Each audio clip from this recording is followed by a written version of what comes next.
What's up? What's up? What's up, everybody? Welcome back to TD Fans Talk, guys. It is officially Hump Day, um, and hopefully, what's up, Andre? Hopefully, we can have a good discussion tonight, going until Thursday, and try to end this week out, man. Shout out to you, Adam Cook. Shout out Angel, Alec in the house, y'all. What's up, everybody? How y'all been, man? Finally, my likes are working again. YouTube been acting up on me the last few days, y'all. I'm gonna be honest with y'all. What's up, Michaela? It's been forever. I'm glad you're back. What's up, Psycho underscore Vonix? They should hire Jim Caldwell already. I mean, it's coming. You see, they took a little bit with O'Shea, so thought he would be right there with Flores, but it took a day. Do you feel good about Chad O'Shea? Man, we got a lot to talk about tonight, man. This is going to be awesome. Been a while, TDS. Yes, sir. Fins up, DB. Talk about that in a moment. Hey, bro, you think we might get Kyler Murray? And if you say yes, explain why. Man, y'all going to make me have to start writing some of these things down because make sure I don't miss anything. One moment, man. I'm gonna write some of these things down, man. Some of these topics y'all talking about because, hey, I got the green light by the wife to just enjoy streaming tonight, man. And I'll talk about that in a little bit, but I got the green light, so I want to make sure I take advantage of it and ride out with y'all as long as y'all want tonight. We ain't gonna go too long, but we gonna ride out, man. Jim, I'm just writing down these topics, man. Jim Caldwell, all right. Chad O'Shea. All things that I was going to talk about, but I'll make sure I don't miss them, man. Chad O'Shea. Kyler Murray. All right. Let me see what else y'all talking about. Daniel Jones from Duke. What do you say? Daniel Jones, Duke. Jones, Duke. Man, I should have went through the other system so we could have watched some film on them together. We might hold off on that one until tomorrow, a video, man. I literally just said I wish TD was live and you popped up. Vicky, yeah, shout out to you, man. I appreciate you. Love you, man. Hey, I'm here, man. We're going to have some fun tonight. XX Unknown, what's up with you? J-Mo, shout out to you. Fortnite, what's up, man? He's back. What's up? God bless you, TD. Appreciate you, JTD. I'm saying JTD, Orion. I don't know why I pronounce that wrong every time. Maybe. Hello. What up, Fortnite? I'm about to get started, y'all. What up, man? I'm liking the coaching staff. Yes, man. Let me just write that down. Coaching staff. Man, I'm excited, man. I'm excited about what we got coming in Miami, man. I've been following you for a very long time. Appreciate that, Carnell Williams. Stay tuned, man. Stay in here with me, man. What's up? I've been following you for a very long time. Stephen A. Smith said Kyler Murray was 5'8" until he went on their show and said that he was sorry and he indeed is 5'10". Let me put 5'10" next to Kyler Murray. Like it's gonna matter. I love what you've been doing. I appreciate that, man. Thank you, Mr. Williams. Daniel Jones from Duke. I got him down. We'll talk, man. What about Drew Lock from Missouri, man? Let me put that next to Daniel Jones. Drew Lock. We talked about a lot of these in other videos, man, but Daniel Jones we ain't talk about. We're going to hit Kyler Murray. We're going to talk about Chad O'Shea. We're going to hit Jim Caldwell, the coaching staff, the culture. Oh, man, y'all don't even understand the things that's going on in my brain, man. This is a good look for the Miami Dolphins. I haven't been this excited in a long time, man. TD, what's good, bro? You always getting it. I appreciate that, Devil. Let me. If I miss your comment, man, y'all gotta forgive me, man. If I miss your comment, y'all know I get behind. Yo, what's up, Chief? How you been? I'm good, Marco Sorio. I was a little sick last week, man. Came into this week a little sick too, but I feel a lot better now. The baby's still sick, so we working on that. And without further ado, let's go ahead and get started. So I'll talk about some other things, man. So one thing, guys, one reason why I haven't been live lately as well, we've been dealing with a lot on our end with these sick babies. But beyond that, great news. TD is going to be moving back to Florida, man. I will be back in Florida pretty soon. I'll have a more definitive date hopefully next week, but it's not going to be a long time. So we've been already in that process, looking for this, looking for that, searching for this, searching for that, worrying about what we got here, what we need to do, and all those things. It's just been busy and hectic, man. So that's all I've been focused on, man. Yes, TD is coming home where I belong, born and raised. Florida, man. That is my home. It's my home, man. But yeah, but that's what I've been dealing with. And it's probably, I'm just gonna keep it 100 with y'all, man. It's probably gonna be like that for the next 2 to 3 weeks. I'm gonna be on here as much as I can, but if I say, hey, I'm gonna be on today, I got about 3 things we're gonna talk, 3 different videos I'm gonna do. That same day, it might turn out to be one because this came up and I gotta go get this and I gotta take care of that. Folk call these people are moving, pricing this, pricing that. It's just been a lot, man. It's been a whole lot, but I'm gonna give y'all this action whenever I can. Nights like tonight, I get to go live as much as I want. So we're gonna ride out. We're gonna talk about these things, man. Let me read a few more and then I'll get started. Home sweet home. Yes, sir. To be honest, man, I love the hell out of Tannehill. Tannehill been a real good quarterback for us. And you know what, man? Let me put that big, man. Tannehill. Because I'm gonna talk about Tannehill tonight, probably somewhere around the end. Because I'm just gonna lay it out there, man. Tell y'all what it is. All right, people in the media may been dogging out Tannehill for a very long time, and it makes me mad and upset all the time. All right, we're gonna talk about it, Mr. Williams. We're gonna definitely hit it, man. I'm a little concerned about Chad play calling, but the Caldwell behind him, I'll feel more comfortable. I like that. We'll talk about it. We need a welcome back party. Hey, I'll take it. See you at the Fizz game, bro.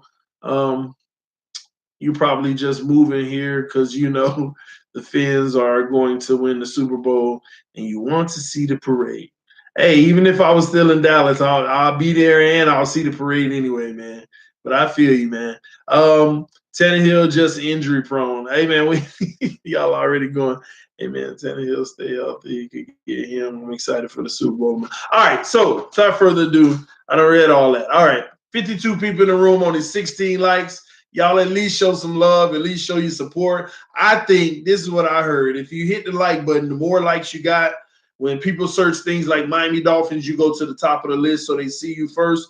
And that's how we can grow this channel, just getting people to basically if they search Miami Dolphins, these videos will come up at the top. So hit that like button and support the channel, guys. Like I always tell people, everybody can't donate. I always appreciate the donations. That's an immediate way to help the channel, but the best way you can help the channel if you're not donating, hit the like button, share the videos, let your friends and family members know about the channel because we got a great community over here, a lot of good people, a lot of great friends I've already made, and I love doing this, man. So hopefully we can keep this going and do it the right way. But without further ado, we're going to start out. And I don't know how they do this on TV. Usually, I don't know if they call it like a monologue, whatever, but you just talk. What's on your mind, man? It's been a lot on my mind. I've been dying, like cringing, like, oh my gosh, I got to go live. I have to go live. And I just been, I need to do this. I need to do that. And I just been thinking about a lot of stuff the last few days, man. A lot of stuff, man. And I came to the conclusion, man, we finally getting it right, y'all. We're finally getting it right as an organization. And I know people like, where are you drawing these conclusions? We just had a losing season, had to get a new coach. We don't know what this going to turn out to be. Trust me, y'all. We're finally doing it right. Okay? First and foremost, I think the front office addressed the issues that they were having with power struggles. That's why Tannenbaum is out of here. It wasn't even to say Gase was a bad coach. I know we can dog Gase all we want. It's still not evidence to say that he's a bad coach, especially with the tenure that he had with us and all the crazy things that's happening. Here's why I say that. We look at things like, look at his play calling. We 3rd and 11 and he runs the ball and different stuff like that. Every coach makes mistakes. Every coach makes mistakes. Coaches have to be better. They don't just come gift wrap and they're just great all of a sudden. Now, sometimes you may be able to go get that new coach and they great automatically. They get it. They understand the ins and outs of coaching. And I think that's Flores, but we're going to get to him, man. We're going to get to Flores. But, You know, he wanted to win now, and they fired Gase. So I loved it, man. I loved it not for a simple fact of, yes, we got rid of Gase. That wasn't now Burke. Oh, my gosh. Get him out of here, man. But Gase, it was what it was. It was the right thing to do because I believe Greer and Stephen Ross when they say the reason why Stephen Ross, when he said, and I quote, Gase got fired, he lost his job because he wanted to win now. Like, do you know how many teams will literally die to hear that? Oh, a coach that wants to win now, I want to bring you in so we can win now. And at the end of the day, win now in the situation that the Miami Dolphins aren't good for our long-term success. If you're new to this channel and you ain't been a part of this channel, you probably heard some of the if you're new to this channel, you haven't heard a lot of this information that I'm talking about unless you went to go check out my previous videos. But that's pretty much what it is. We terminated Gase because he wanted to win now, but the Miami Dolphins, Stephen Ross is a businessman. Businessmen aren't interested in winning now. They don't make it in, they don't play the lottery. They don't go to Vegas and bet $1 million on this one game.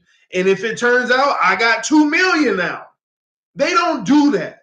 They just don't. NFL owners don't put their money into something that's just gonna immediately double it and that's it. All they care about, because they're all billionaires. Billionaires don't look for immediate returns.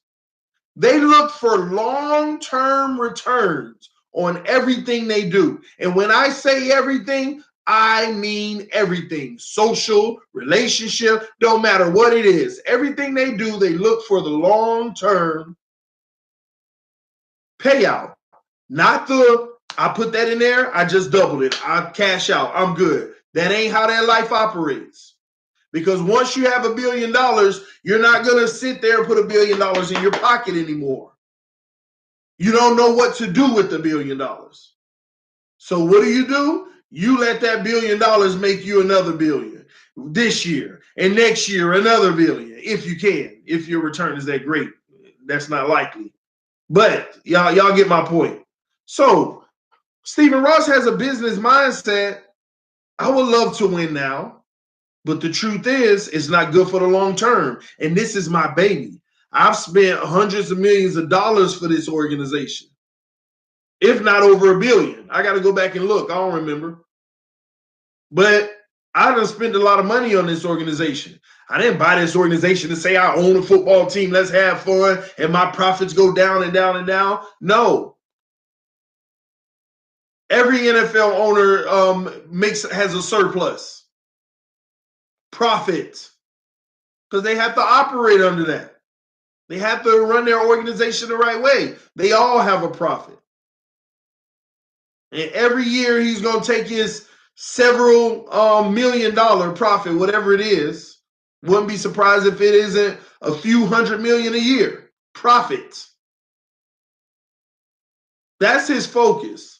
But those profits get greater and greater and greater the more successful that investment is. That's why a billionaire owner is invested on his team winning. Because the more you win, the more your asset is valued. In the NBA today, it came out. The New York Knicks, #1, at $4 billion. That's their worth. That owner didn't even pay half of that for that organization. I don't know what he paid for it, but I'll go out on a limb to say that the owner didn't even pay a quarter of $4 billion. And some people who aren't financially savvy, I paid $200 million for this team. Now it's worth $4 billion. Sell it. Let me cash out. You're not financially savvy. That same owner, 10 years from now, the New York Knicks might be worth $10 billion. Just depending on how the sport goes. So that's where these owners, that's how they look at it. This is a long-term investment, but I don't want to be at the bottom of the pack. I bought it for $200 million, and my value now is $800 million, $900 million. No, I want my value for my franchise to be $10 billion. But you can't do that unless your franchise is winning. So Stephen Ross, whether he knows football or not, I am getting rid of that notion that, oh, as soon as Stephen Ross bought the team, we were doomed. He's just a businessman. He don't know football. None of these owners know football. Oh, Robert Kraft know football. Robert Kraft ain't no football like that other than, and when I say knowing football, understanding front office football. They didn't know this stuff. Just because they played in high school or a little at college, they knew football, but they didn't know what it took to run an organization. It doesn't matter if an owner doesn't know football. Let me tell y'all that. All they need to do is know how to run a successful organization and make it profitable. And the best way they do that, they have to hire the right people. They have to hire the best people. They have to. They have to hire the best general manager. It starts at the top. And I know a lot of y'all don't like it when I talk about it. I know y'all, yeah, I got it, Mr. Williams. I'm going to address it in a second. But I appreciate you. Love you, bro. Listen, y'all. It starts at the top with the owners. The owners have to be willing to sell out and invest on the team, but the owner has to be sound in what they do. They have to have logic. And Stephen Ross bringing his business savviness, he already showing it, and people aren't even recognizing it. They're not even recognizing it. When he said, I had to fire Adam Gase because he wanted to win now, that shows you he is all about the long term. I don't want a Super Bowl next year if I ain't going to get one for another 15 after that. No. Patriots in 18 years have been to the Super Bowl half the time. Guys, do y'all realize how crazy that is? I don't care how good they are. There are 32 teams in this league. Only 2 go a year. In 18 years, 36 teams have been in the Super Bowl. 36. 36 teams have, of course, Patriots multiple times, but 36, man.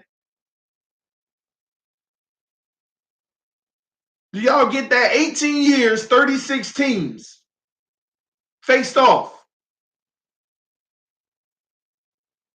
And 9 times, 25% of the time, they are in it. 25%. There are 32 teams, and one of them is taking up 25%.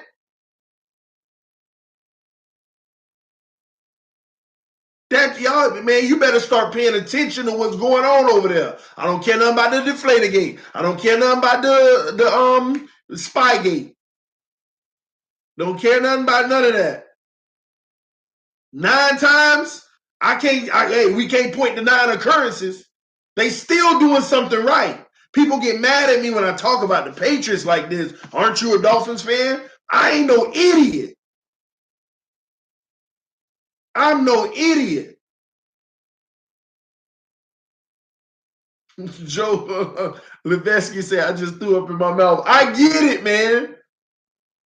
But sometimes we got to put that hate aside and call it what it is. And that's what Stephen Ross is doing. Stephen Ross ain't sitting there, man, why we always losing and making it? No, he's a billionaire. I want to be successful like that. Let me look at them and what they're doing.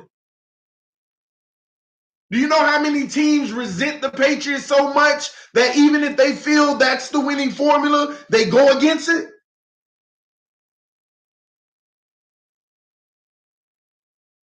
Michael Keaton, that's the most important comment I could have ever read, man. Because that's me. You right. Michael said, you a fan of the facts. Me too, TD. Too many people ignore them. If they use their facts, they'll come up with conclusions that it may not be in their favor, but at least you got the facts behind it. At least you got a sound conclusion or theory that you come up with. Not all this, get rid of this person or do this or do that, and you have no basis behind it. You have no basis behind it, man. And shout out to Carnell Williams, man, showing love, man, on the channel with the donation. He said, I hope Tannehill go to a team with the good old line. I've been saying it the whole time. And the only crazy thing is I'm going to hate and love watching him possibly destroy my own team. I'm going to hate and love it. But he still got to take the L. I don't wish him that much luck. But I'm just saying. But anyway, back to the subject, man. You got to start paying attention. You can't just be that blocked off. We can hate the Patriots, Jets, Buffalo all we want, but forget the Jets and Buffalo. They ain't been successful. You got to look at who's been successful. Who has been successful? And Stephen Ross looked at the whole thing and he said, no, we got to build this for long term. I see what they're doing. And I'm going to tell y'all everything they're doing. And this ain't about the Patriots because this is what we're about to do. This is what Flores is about to incorporate in our organization. Oh, trust me, y'all got a rude awakening if you think other than this. You're going to want to hear this. This is exactly what he's going to do coming into our organization. First and foremost, he is going to understand each player on a personal level. He's going to understand every player on a personal level. He is going to make sure every person that we hire in this organization, from the GM, and that's already established. But from the GM all the way down to the person who make the lawn look good outside, I don't know, all the way down to the bottom assistants. He's going to make sure everybody in that organization, number one, has a love for the game. These are their words. They're going to have a love for the game, a passion for the game, a desire to win, and above all, I repeat, for all y'all who don't understand football, this is what's coming to Miami. I want you to hear this out. The most important thing he's going to look for everybody in this organization, players all the way down. So this will eliminate some of these free agents y'all already talk about getting. He is going to make sure that they are good people. They have good character. He don't care about the loudmouth person who, oh, I'm this and that. No, you love football. You're humble but hungry. You're a great person. Oh, you coming in this organization and you married? Okay. Oh, but you're not going home at night. I mean, they see all this stuff.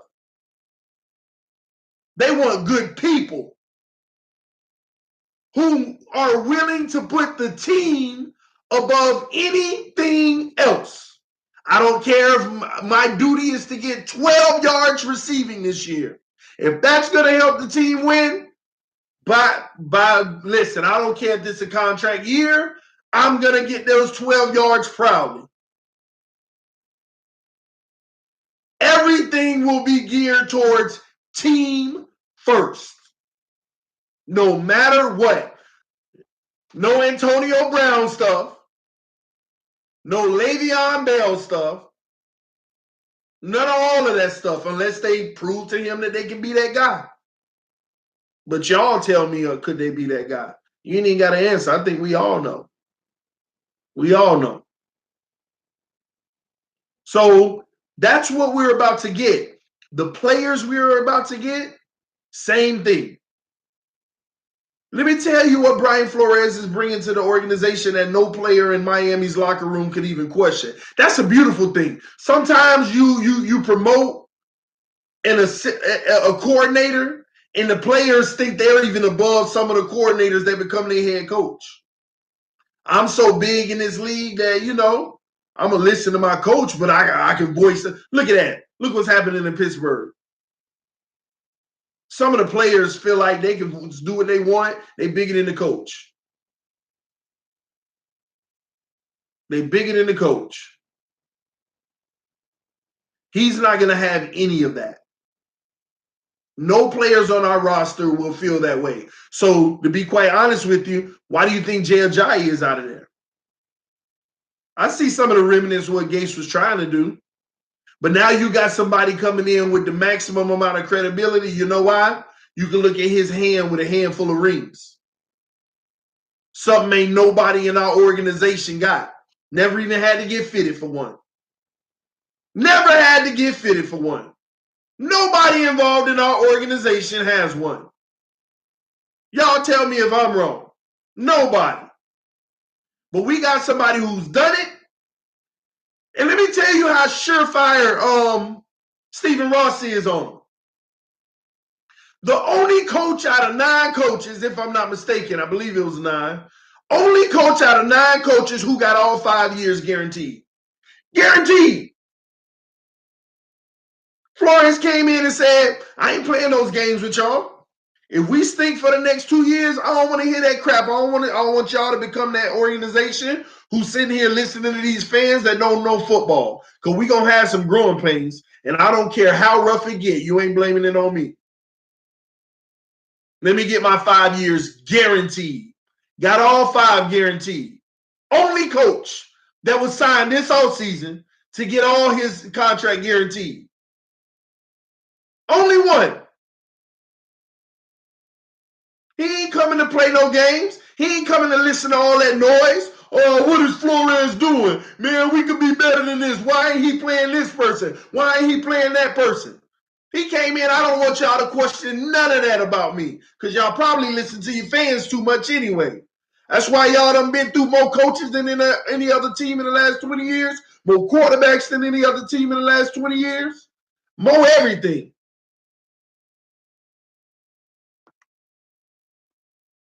No spamming, Mimi.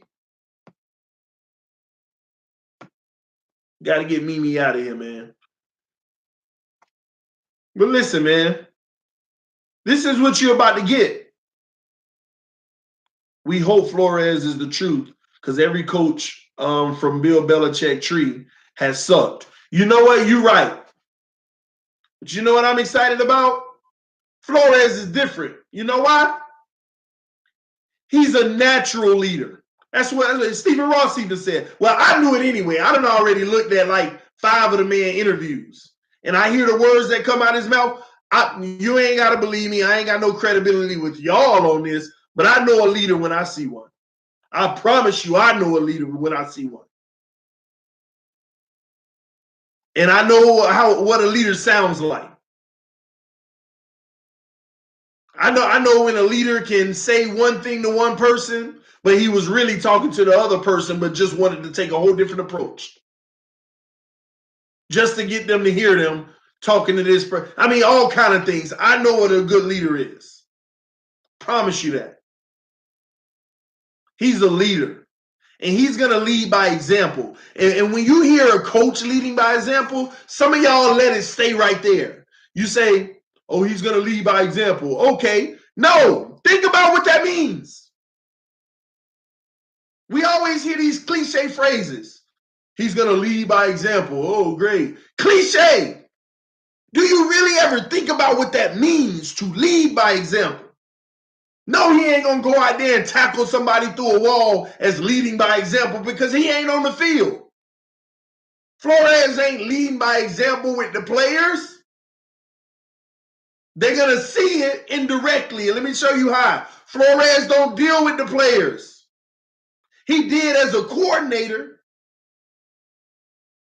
but he knows that I'm no longer going to be dealing with players.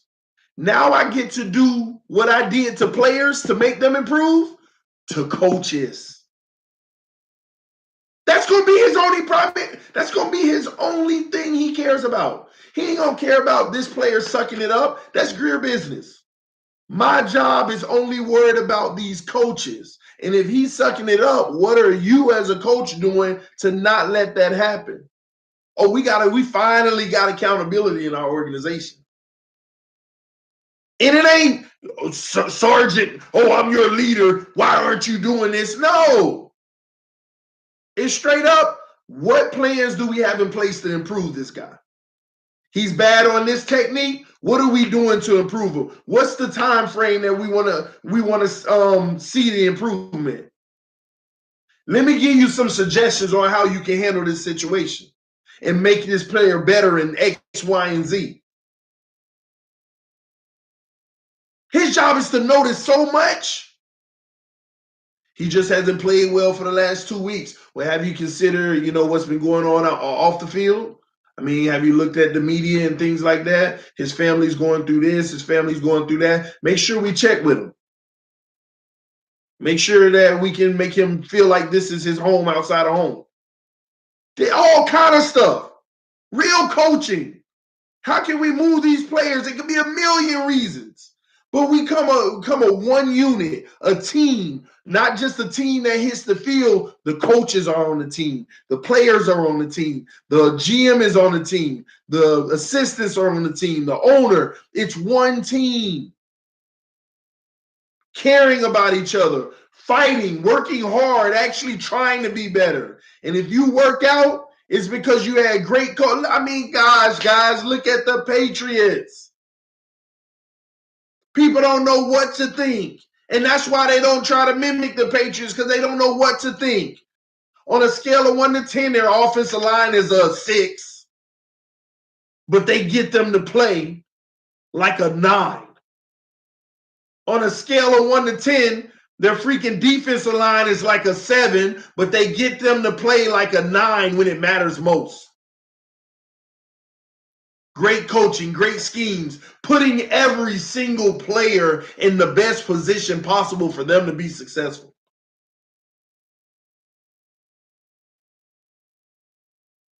Come on, man. On a scale of 1 to 10, their receiving core this year is a 5.5.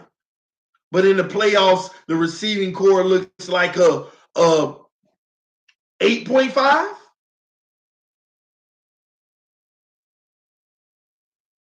Do y'all see this? And it ain't just the players individually. It's the schemes that they know how to coach to put them through and help them learn how to recognize it themselves. That's next level. It ain't about this is what they like to do. This is what I want you to do this week. Here's our game plan. Let's go. No, it's ushering in football knowledge going forward. Real knowledge. When I say real knowledge, I'm talking about when you see a player do this and they slip under that, that means that they're checking out of this and they're going to that. Or it's a higher probability that this tight end might flare out on that. So you look for, in the players, like these are the good defenses, y'all. A player goes in motion and one guy shifts back. The defense, they communicating, but you don't see one guy trying to tell everybody. It's the defense. And like when I saw the Patriots play the Rams are to do an audible, and I saw at a minimum 6 Patriot players see what was happening, and they telling each other. They telling each other, like everybody's telling you, not because one person noticed it and he told another. Now both of them are telling people, no, I saw like 6 players at once. Check, like all of them with different assignments that change, and they're able to communicate with each other. Educating them on football and what they're seeing in the moment. They're running this play, but it's the skies right now. Going to this. Come on. That's next level. Next level. Teaching football. You're not going to make all of them scholars next year. That's why it's going to be a process. Bring these young brains, Minka Fitzpatrick's, the Giuseppes of the world. I'm telling y'all, just the coaching alone. I ain't talking about no good offensive coordinator that can help him do this and do that, make him a better tight end. No, Giuseppe is athletic. He's a great size. He has a little good speed for a tight end, and he got hands. Great coaching is going to allow him to see how he can take advantage of every situation. How in a blocking situation, you don't have to fully engage. This play is going to the left anyway, and you're lined up on the right. Just chill. That's going to save you a little. That gives us the few seconds. Just smart football stuff. Teaching these guys. Instead of, let's go to practice. This is the play. You're missing. You're losing on the block. Come on. Seal the block. But no. Going forward, it's not seal the block. It's, hey, this is how you miss the block. This is how you can seal it. Now, let's work on that. Matter of fact, you're not doing well at it. I want you to go over there with the practice squad and tell this player, keep working on that with you. And then come back over in about 15. We're going to run that same play, see how you handle it. And we're going to put the best player. I mean, just everything. Not just no, this is the game plan. We're going to stop the run. We're going to run our same basic defense. We're going to stop the run, and we're going to try to run the ball. Oh, what? No. They like to do this, so we're going to stay in this set. So just play good, sound defense. No. They like to do, I'm talking about the type of stuff where you just won a game on Sunday, and on your way home out the locker room, somebody at the door handing everybody a film. Oh, you the quarterback, here's a defensive film. Oh, you the linebacker, here's the offensive film for the other team for next week. Already I don't care if it's their day off, go if you want to do the homework. But remember, they're going to do the homework. You know why? Because we done brought in players that love the game, who's humble but hungry, and they put the team first, which means they make those sacrifices. Do you ever hear about the Patriots players all up in the club and doing this and doing that? Man, they don't have those. See, we already as an organization, forget our playing problems. Forget our problems on the field, y'all. Forget our O-line, forget our quarterback, forget the D-line, the linebackers, another corner. Forget all the problems we got on the field. We got enough problems off the field in the last 20 years. We got enough problems off the field in the last 20 years. That alone can stop you from winning.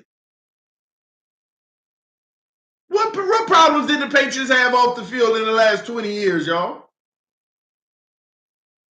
What problem did they have? And even if they had any problem that they didn't get rid of right away, or right away.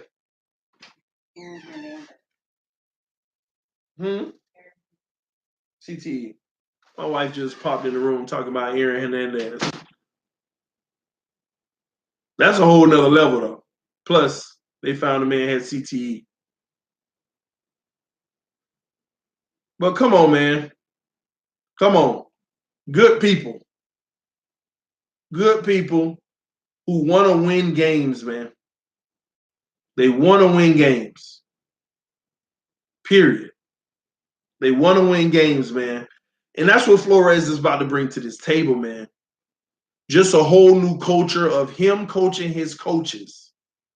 And those coaches coaching their assistants.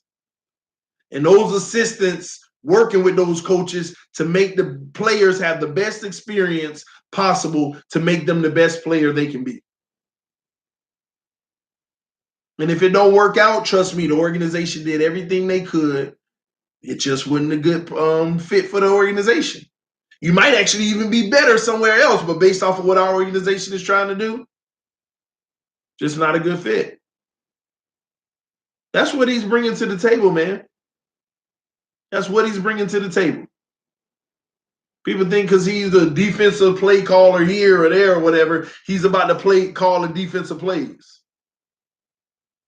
The only way Flores is going to be calling our defensive plays is literally if the defensive coordinator that we brought in just ain't doing a good job.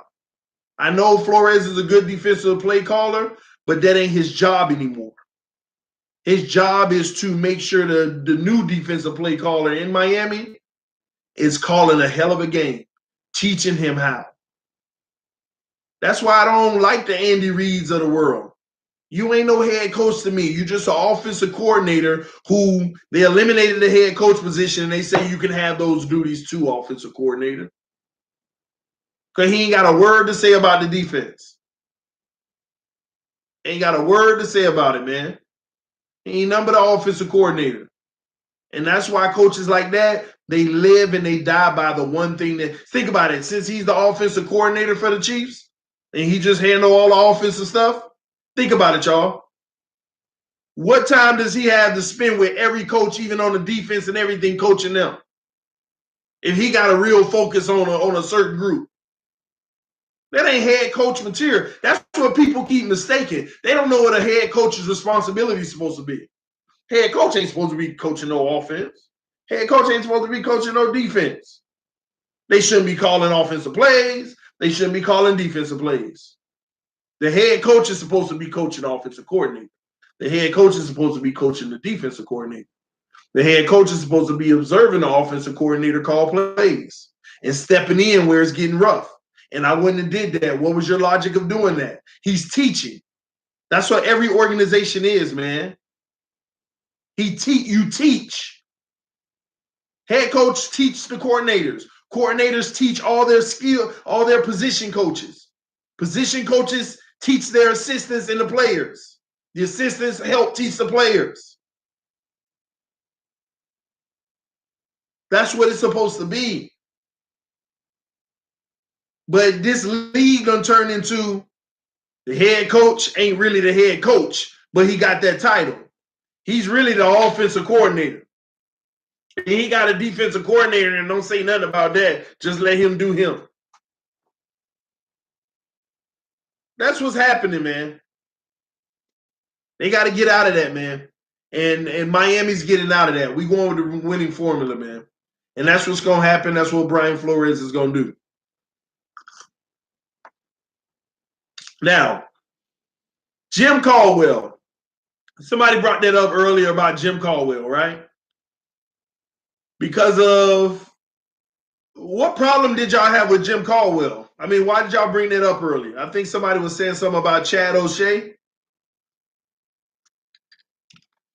And why? And what do y'all think about Chad O'Shea? I just want to get y'all pulse, man. What y'all think about Chad O'Shea and the Jim Caldwell situation? Just something brief.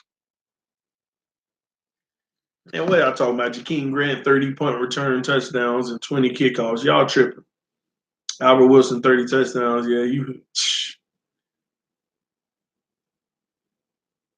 he's a free agent. I don't know who he gonna bring, Derek. We'll see, man. But listen, y'all. Chad O'Shea's gonna be just fine. Same tutelage. Let me tell y'all something, man. I'm not worried about the skill position coaches at all. I'm not worried about any of them. I'm not worried about Chad O'Shea. I'm not worried about Jim Caldwell. I'm not worried about any of the other coaches. Because, again, that lies on Brian Flores. That is on Brian Flores.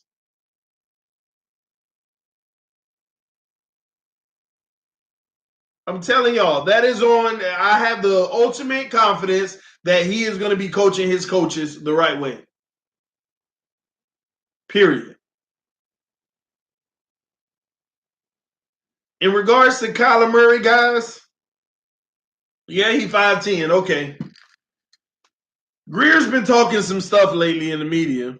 Greer's been saying stuff like, we might eye the perfect quarterback. Because they've been asking him about Tannehill. And they're like, no decision's been made, but, who knows? We might fall in love with a guy in the draft. Let me tell y'all something, man. Every year, every single year,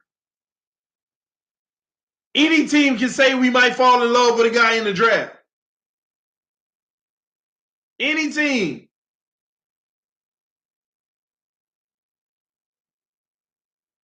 At the end of the day, man, I'm going to tell y'all on this quarterback situation, I believe that we really do need to just sit back and wait to see what happens and leave all these assumptions alone.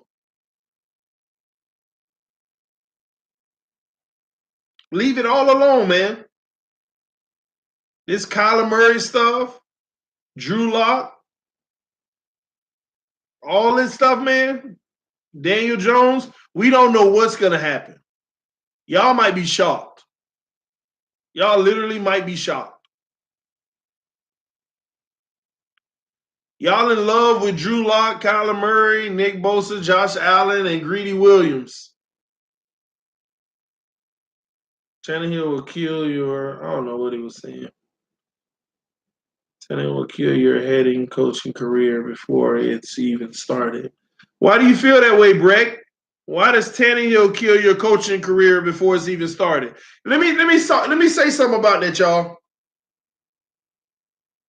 Let me say something about that. Let me help y'all understand football, okay? Because some of y'all don't know what y'all be talking about whatsoever. So I'm sorry, I got to call it out, okay? Comments like that. Tannehill will kill your head coaching career before it even starts. That's the biggest piece of crap that I have ever heard. That is just not true. How in the heck can a quarterback kill a coach's career? How in the heck can a quarterback kill a coach's career? It is a part of the coach's job to evaluate his players. And if somebody isn't the guy, that coach has to say to the general manager, he's not the guy for the job. Fire him.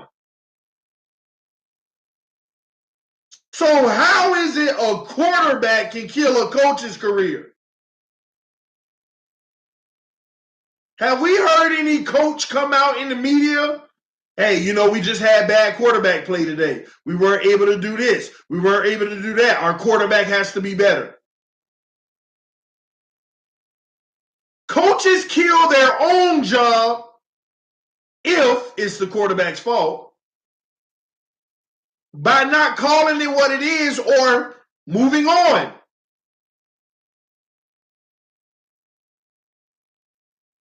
Period. Teams, what? Teams with best quarterback win, bro. What are you talking about? Then why did Eli Manning beat Tom Brady? Are you serious? Joe Flacco that year? These were the best quarterbacks? What are you talking about, man? Listen, man. Players can't get coaches fired. Coaches get themselves fired. Period. Period.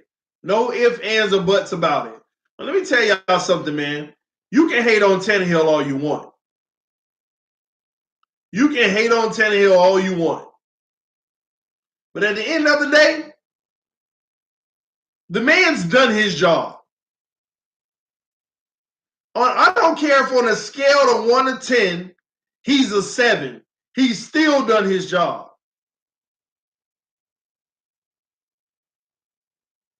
Front office wasn't doing their job. And coaches weren't doing their jobs either. Look at this. American Military said Brown's QB problem made them boo-boo for years. Coach's fault. Coach's fault. Why you getting the boo-boo quarterback? Or get rid of the one you got. The boo-boo one, right? The trash one. Coach's fault. Or put in the next player. Put in the next quarterback. That's the coach's call. Period, man.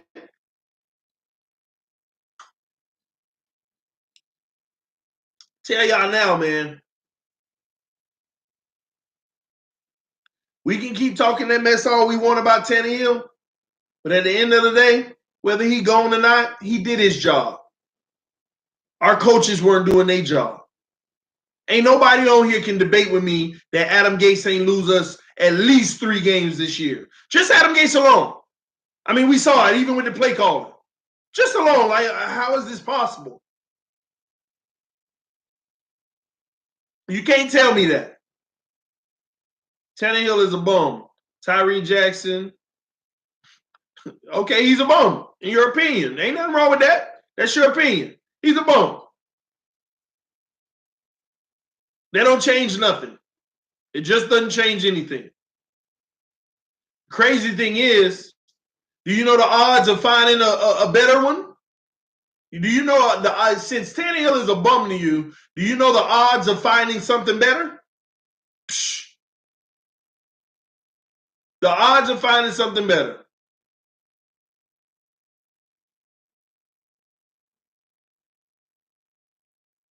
Because y'all get so caught up on all these quarterbacks in college that don't even face pressure 80% of the games they play. For the whole season, they sitting back there, 1 Mississippi, 2 Mississippi, 3 Mississippi, 4 Mississippi, 5 Mississippi, 6 Mississippi. Oh, there you go, you open. There's even times they sit back there, 1 Mississippi, 2 Mississippi, 3 Mississippi, 4 Mississippi. Oh, you open, but I'm going to chill for a little bit. I just want to see if anything else, since I got all day. Oh, there you go. Let me show my arm string. Let me show my follow through. Let me show my accuracy on a wide open guy. Let me go ahead and do that. Look, everybody, I could be your next quarterback with no pressure. That's what all y'all want to do. Y'all want to keep on throwing out all these college players' names when 70% of them don't make it past 5 years in the NFL. Do y'all hear me? First, second round quarterbacks, 70% of them don't make it past 5 years in the league. 70.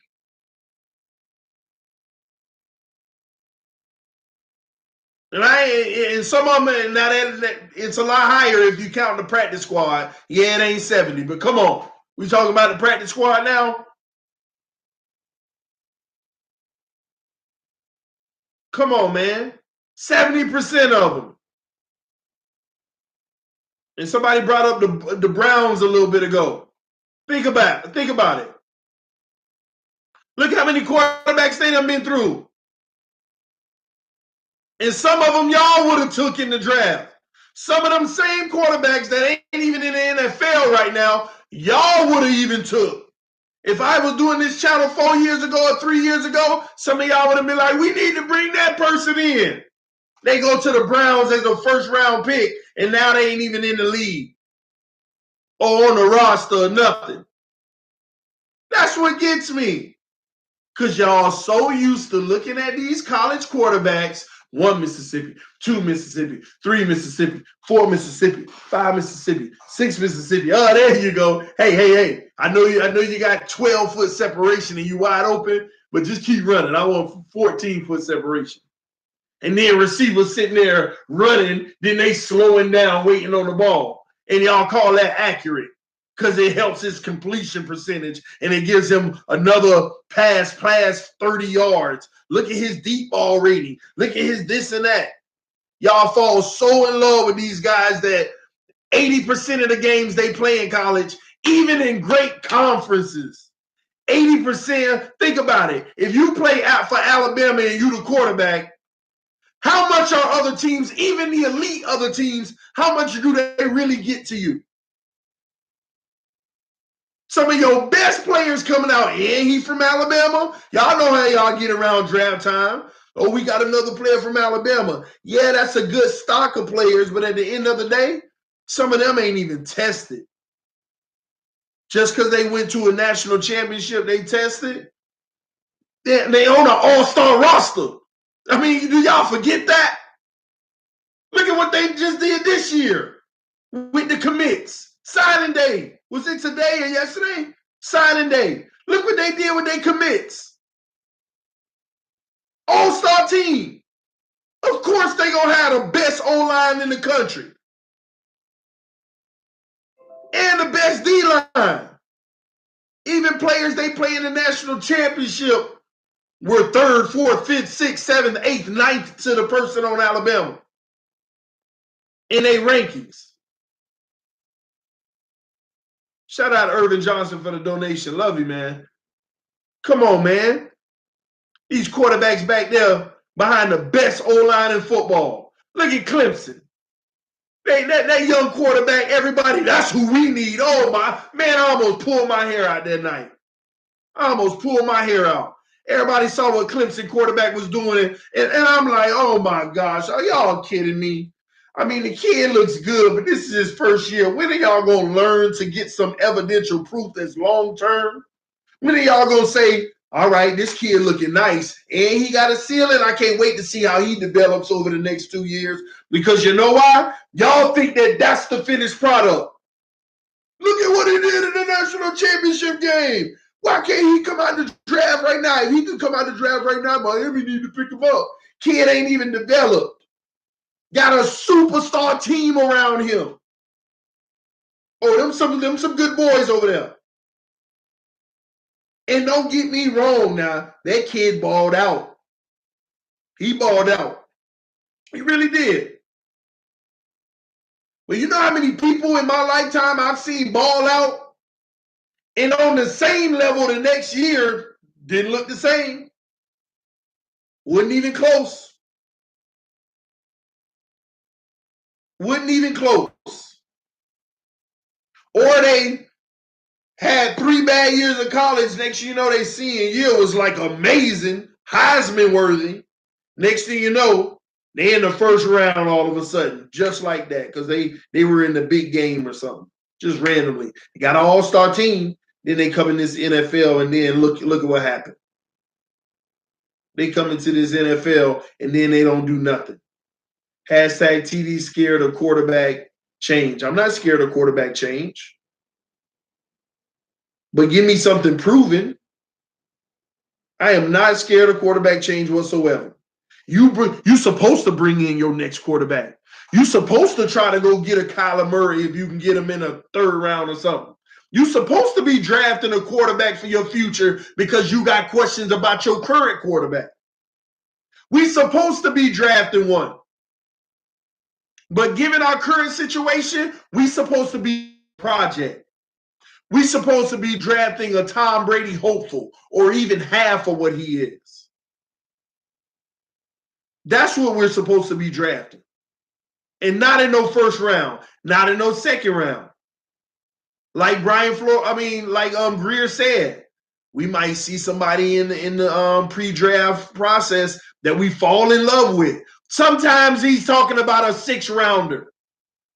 I'm falling in love with that guy. He's on no one's radar. Why you think a GM gonna use a 1st round pick when he ain't on nobody's radar and he know he could probably get him in the 4th round?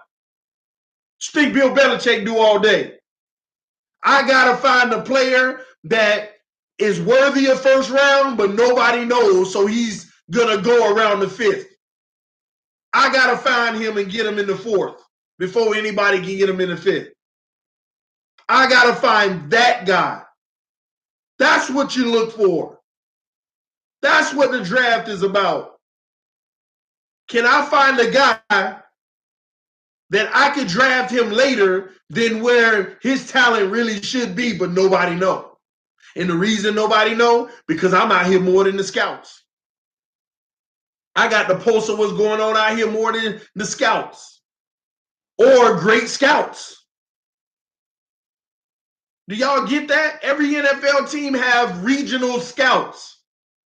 The Miami Dolphins got a scout that probably handled Florida, Georgia, Alabama, and Mississippi, and Louisiana. Another scout that from Miami Dolphins that handled South Carolina, North Carolina, Virginia. That's what they have. That's why your whole organization got to be good. From the top to the bottom, even the scouts. You don't think the Patriots have a great scouting group over there? Think about it. Some made them fall in love with Tom Brady. If you saw Tom Brady at the combine, some of y'all would have been like, oh, he probably went undrafted. He got picked up undrafted.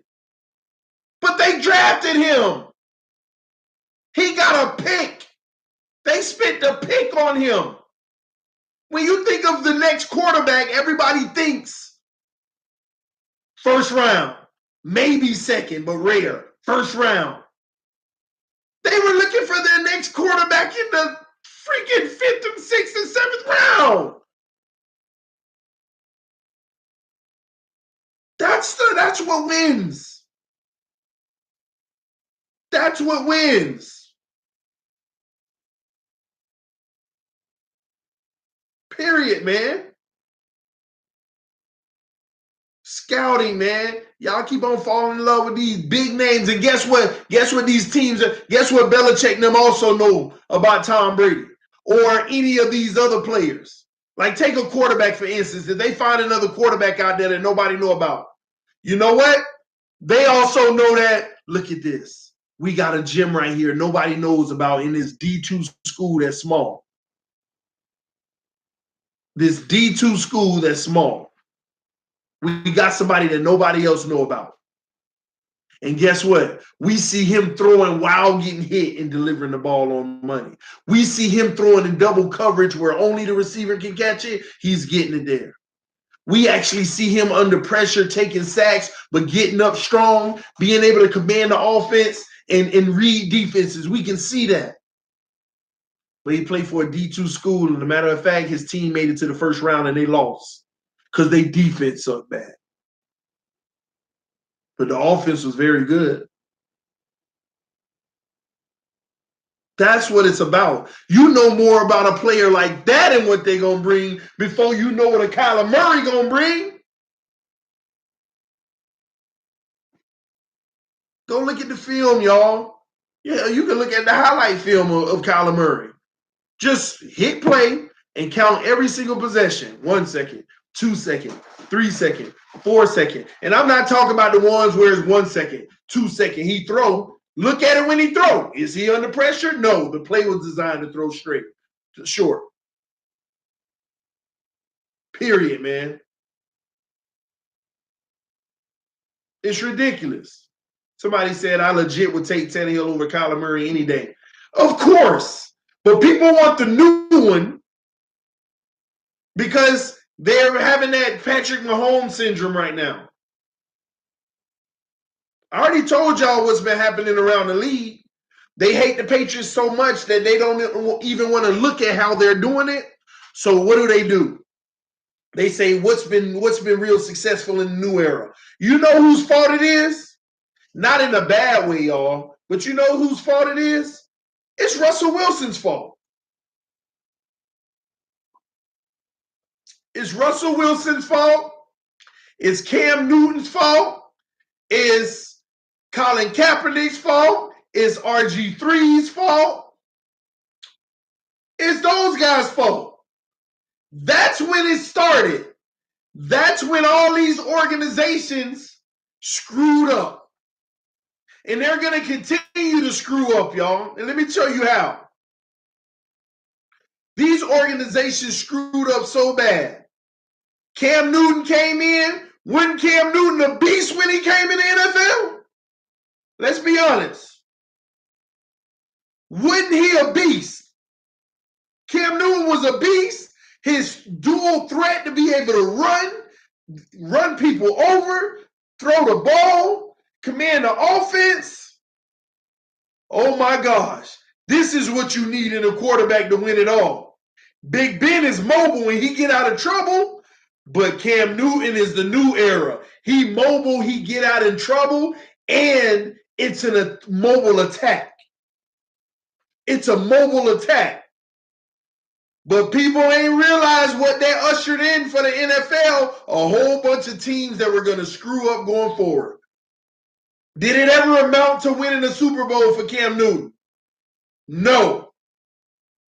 Matter of fact, it was short-lived. Do you hear anything in the last 3-4 years about Cam Newton and his explosiveness?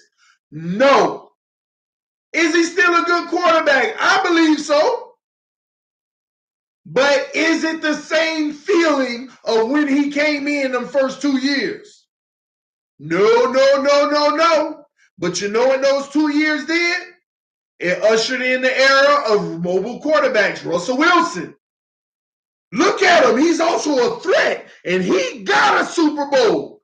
And people looked at that and they said, look at Cam Newton's success. And look how far he went.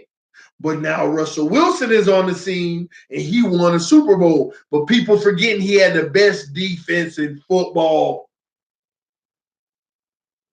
But once again, they ignoring the other elements and now they got 2 things to prove it. Cam Newton is one proof. Russell Wilson is the other proof. Not realizing Cam Newton had that squad around him too. Great balanced team. Still wasn't enough to get it all, though. Actually looked bad in the big game. Actually looked bad.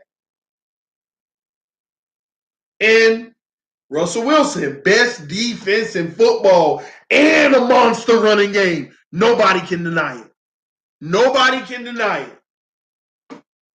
But they won a Super Bowl based off of a running game and a great defense, an amazing defense. And Russell Wilson inserted himself where he needed to. And that's all, that's actually a winning formula. That's all you're supposed to have in a quarterback. You don't need no quarterback to make up the difference. But there they go. And then there goes RG3. Look at this arm, and he can escape out of the pocket. He's a threat. There go 3 pieces of proof. Colin Kaepernick, oh my gosh, the read option. He is killing people. 4 pieces of proof. Matter of fact, before those guys, I even blame Tebow. Tebow was electrifying. He just didn't have the arm, but just being a running quarterback will still made him win. But imagine if we can get a passer with it. Russell Wilson, Kaepernick, Cam, RG3. Y'all see what happens? That's what they were ushering into this NFL. Everybody said this is the new success. Look at Washington being explosive this year. Look at San Francisco looking great. Look at the Seattle. Look at the Panthers, mobile quarterbacks. And what happens after that? Everybody ignored once again what actually is winning on a consistent basis, the Patriots formula, and everybody jumped ship and said, we going with the mobile quarterback formula. Is that not what the Browns have been trying to do? Is that not what the Jets have been trying to do until they got Sam Darnold? But look at what they've been dealing with before that. They went the mobile route too. Ain't that what Buffalo been trying to do? I mean, I can keep naming teams all day. Ain't that what Houston did? Ain't that what Tennessee wanted to do? I can keep going. Think about it. Look at all the teams that said, this is the new era. That's what we got to go get as a quarterback. But they kept ignoring what's still winning. They literally got excited about, well, they went to a championship game. They actually made it to the Super Bowl, even if though they lost. Oh, they done made it to the playoffs. They were a trash team and were automatically straight to the playoffs. Oh, they made it to here off of mobile quarterbacks. In every single organization, about 80% of the organizations jumped ship and they went the mobile route. And they not noticing how many of them are coming and going, coming and going, coming and going, coming and going. None of them having long-term success. JD Diesel, you already know. You say I'm wrong, I'm always open for it. I'm right here, homie. You got to give me your logic. Once Brady is gone, you'll see. I'll see what? You're proving my point right now. If you want to say that it's because of Brady, you're actually proving my point. You're proving my point. Brady is a system guy. He ain't no mobile quarterback. The league is changing. No, it's not. It's not changing. A few dumb teams are changing. And I promise you, they will find themselves right back eventually. They will find themselves right back sitting down, trying to build a well-rounded team. You're buying into the hype whenever you say the league is changing. It's only changing because we're putting up with it. We all want mobile quarterbacks now, so we say the league is changing. No. Tell me a mobile quarterback who's been successful in the Super Bowl, who didn't have the best defense in football. It's been 10 years of this now. This ain't the last 3 years ushered in a lot of mobile quarterbacks. It's been almost 10 years now. We got evidence now, a good sample size now. Did the quarterback matter in the Super Bowl on Sunday? No. The quarterback wasn't the factors.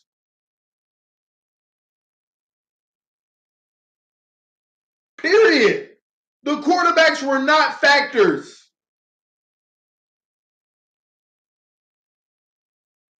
It was a well-rounded team who could play 48 minutes of football.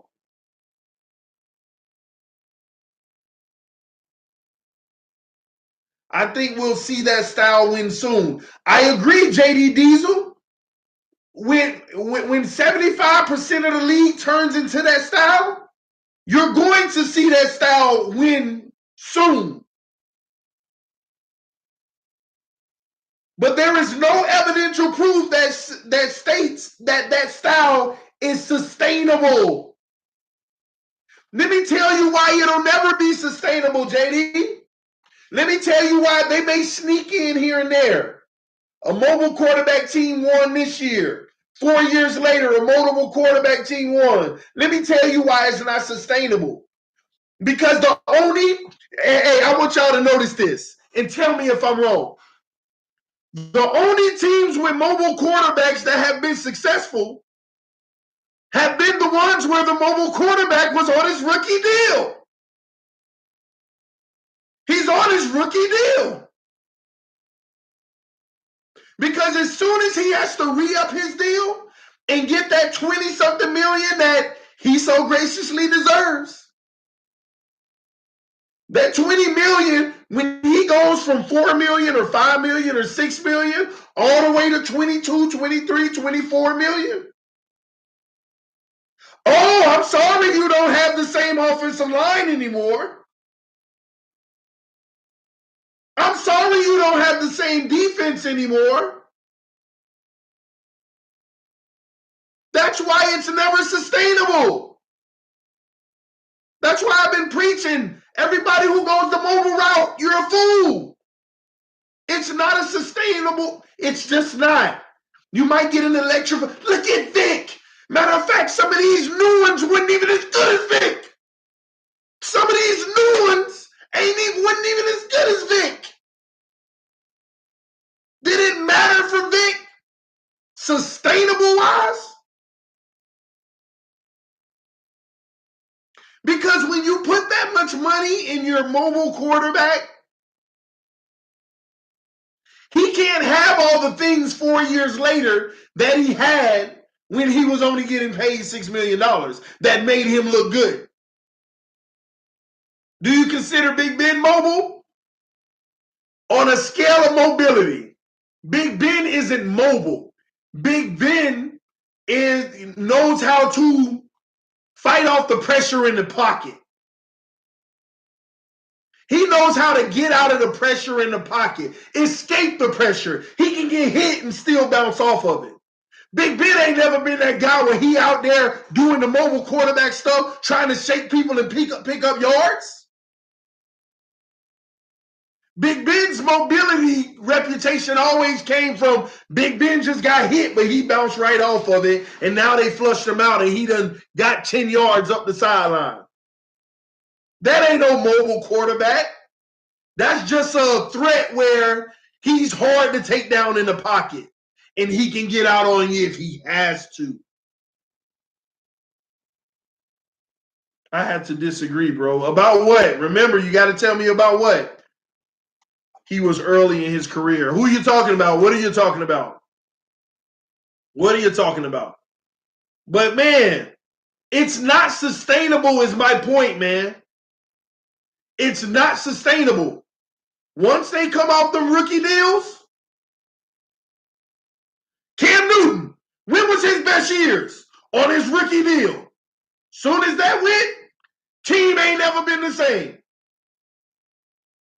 Let's call it how it is. Every single Russell Wilson, he on his rookie deal, best years. Ever since then, he may be competitive, but never been the same. You think they could have kept affording the best defense? Ha! Dolphin fan, you got to tell me why I'm wrong, bro. You just keep saying I'm wrong. You got to elaborate, man. My own wife right here talking about, hi, baby, Dak is mobile. He makes grown-ass man moves, LOL. And what he going to do when Jerry Jones got to sign Dak Prescott and Ezekiel Elliott and I believe that lineman this year to their new deal? What you think going to happen? About the mobile issue. You got to tell me why. Dolphin fan, I'm wrong about the mobile issue. Okay, should I just take your word for it? You got to explain, bro.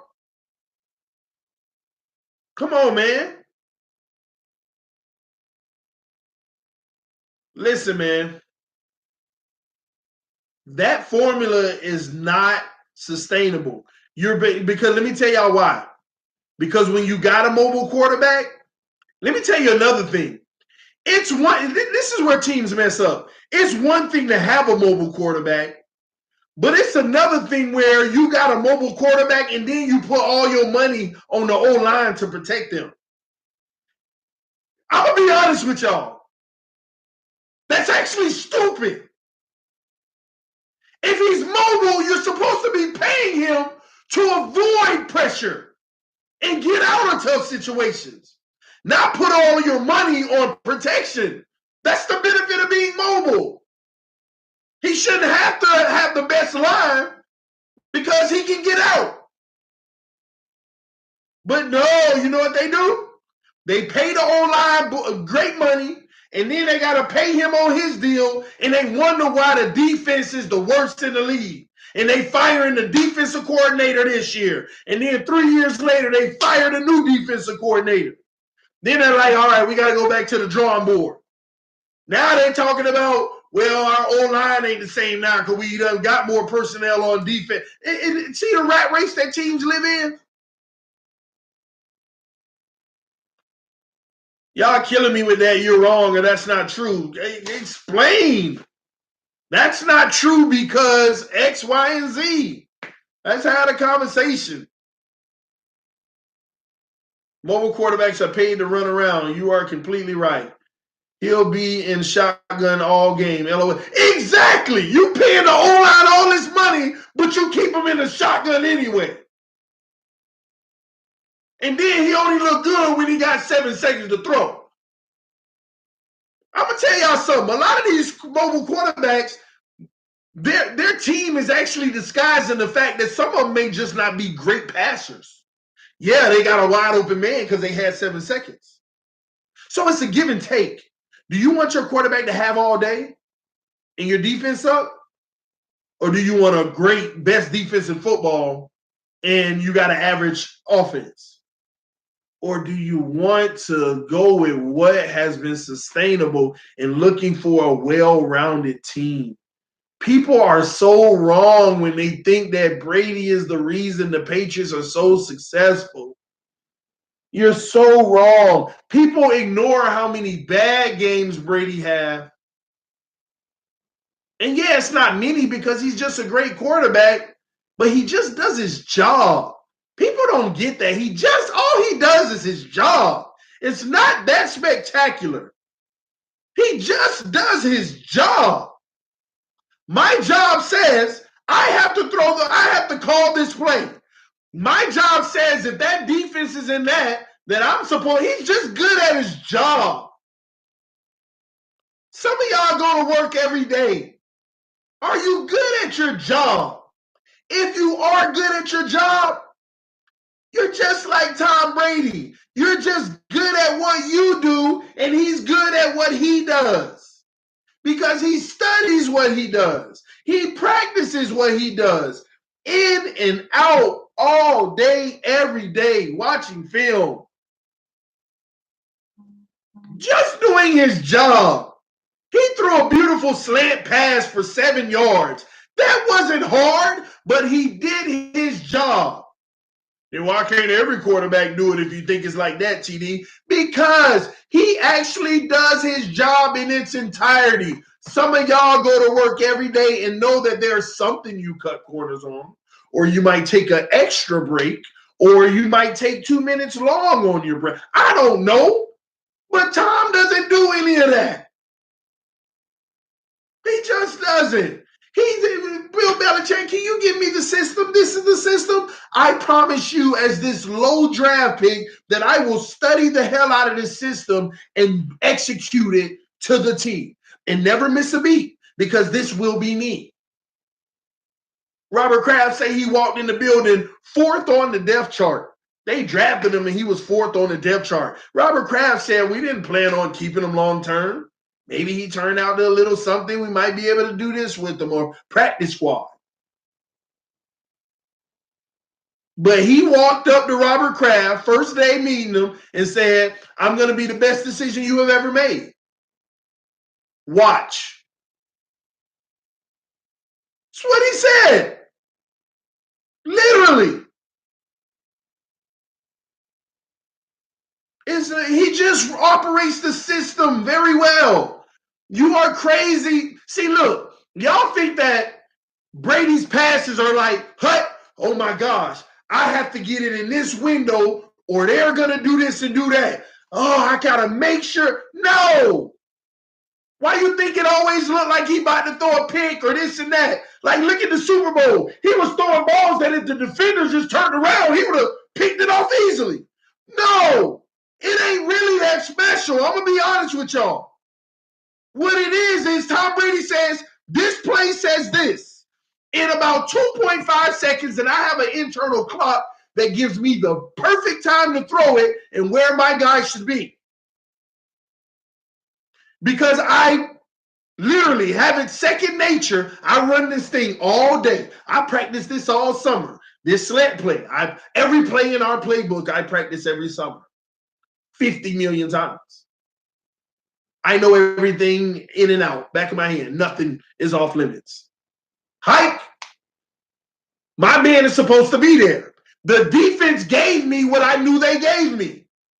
It's impossible. The play I'm calling and I'm audibling to, it is impossible for me to miss this play because of what I see on the defense. Based off of the playbook and what we do and how we read defenses, it's impossible for them to stop this.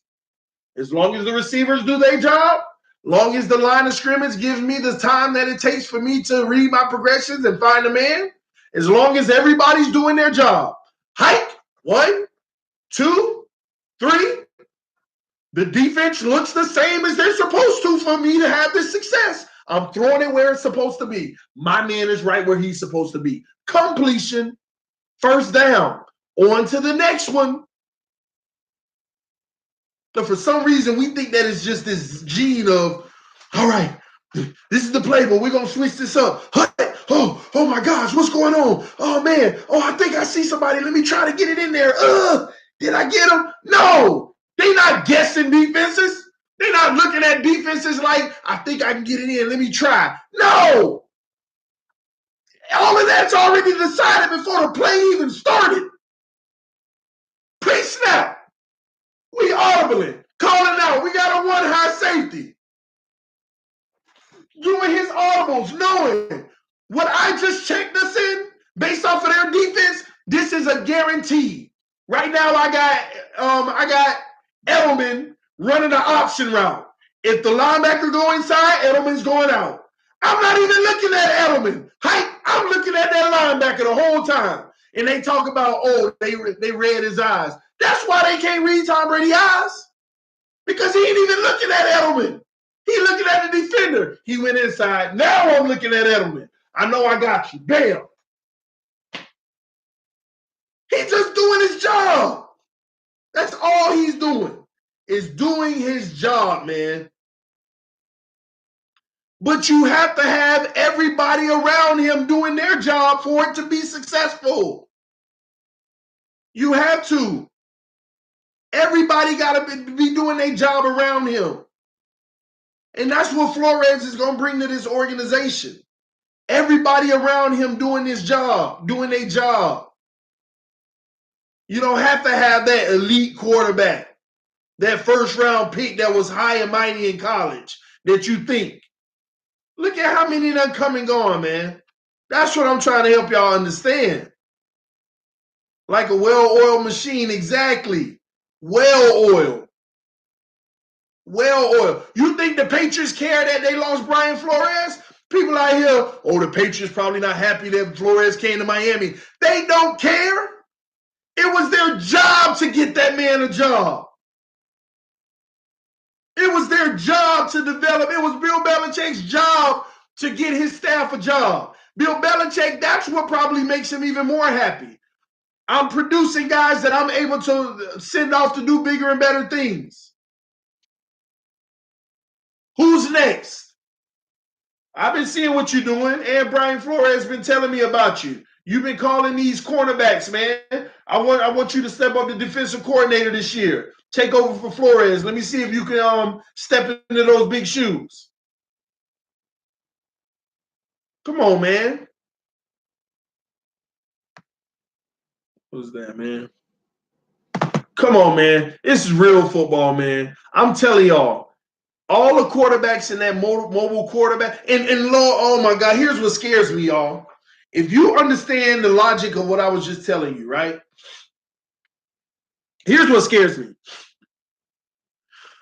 Oh my gosh, it would scare me if we just go out and try to find a mobile quarterback. If we go get a college quarterback that's mobile just to follow that mobile quarterback era, I'm telling y'all, here's why it scares me. Because we're going to be one of the last ones to do it, putting us even that further behind because we're going to commit to it for another 4 or 5 years. Like the whole league can get off the mobile quarterback thing and go back to a pocket passer, somebody who's great, making good decisions. They can go back to that. And we're going to be the last ones still over there fighting with the mobile one situation. I'm telling you, man, mobile quarterbacks aren't successful in this league, and they may see some success, but it is not long-term and sustainable. Tell me one mobile quarterback, I'm going to say it one more time. Tell me one mobile quarterback who has been successful, and when I say successful, I'm talking about going to AFC championship games and NFC championship games, those type of big-time games after their rookie contract. Tell me one mobile quarterback who's done it after their rookie contract. Name me one. And we got plenty to talk about. Name me one. I'm talking about this era, man. This era. Luck ain't no mobile quarterback. You get Luck being a mobile quarterback from. Listen, every quarterback can get out and take off if it's all there and they slide. But Luck ain't no mobile quarterback. I'm talking about, man. And stop saying Mahomes. I said off of his rookie deal. Russell Wilson ain't. When the last time Russell been there? Off of his rookie deal. I don't know what y'all talking about. Off of his rookie deal? What are y'all talking about, man? All Russ success happened in them first 4 to 5 years. All of it. The biggest success is what I'm talking about. The big success. Super Bowls. All of it happened during his first 4 to 5 years, man. He in the playoffs, though. Oh, I know. It's good enough to get you to the playoffs because you know what mobile quarterbacks do? They good enough to win you 2 games that you shouldn't have won. And let me not say shouldn't have won, but you probably wouldn't have won. But that extra threat of them using their feet got you 2 more games in the season, which got you in the playoffs. It got you in the playoffs. Say he in the playoffs, though. And that's where he going to go every year from this point on. I mean, he ain't going to make it every year. But now he's going to be a perennial. I repeat, they keep on giving Russell Wilson the money they're giving him. He's going to be a perennial Dallas Cowboy. Good enough to go 9-7, 10-6, 11-5, make the playoffs, lose in the first or second round. That's all he's going to be good enough to do now. Mark my words. You'll see. You will see. You will see. You ain't none of y'all got no evidential proof against what I'm telling you right now, but I got evidence. You know why? It's been 10 years since we ushered in this era. And we got at least 15 quarterbacks that we could put in this conversation.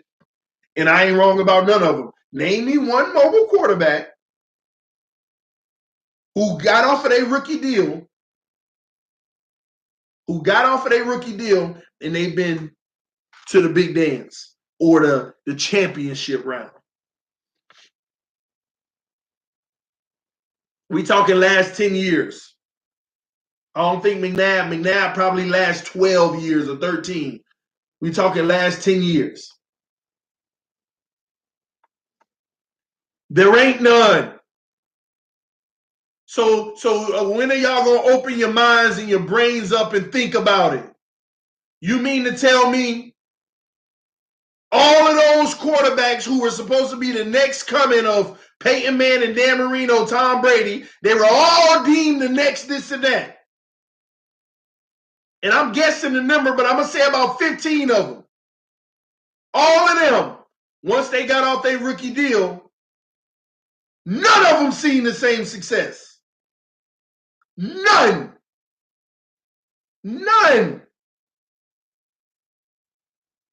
Cam Newton ain't a mobile QB. He made it to the Super Bowl.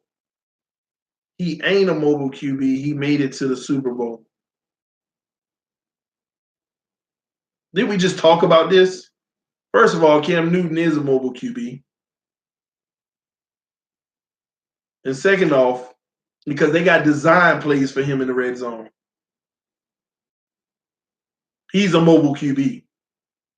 He's closer to the Ben Roethlisberger type, but he's more mobile. Period, man. All I'm saying to y'all is stop falling in love with this mobile quarterback era. If we go get us a mobile quarterback, I'm telling y'all now, man, I don't care what excitement he brings us the first year, the second year, if that, because you still got to fix the O-line. But I'm going to tell y'all now, man, look at it, man. Look at what was his name in Houston? Deshaun Watson? No, what's his name in Houston, man? I be mixing their names up, man.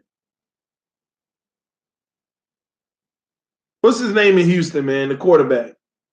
I don't know why I be having brain freezes like this, man. Mobile quarterback in Houston. Watson. I guess I was right. Watson, man.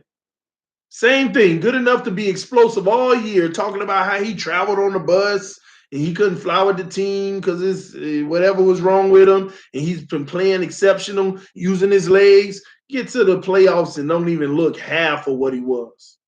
Don't even look half. Then we get over to Lamar Jackson. All of that he the reason they got there. They might make a run this year.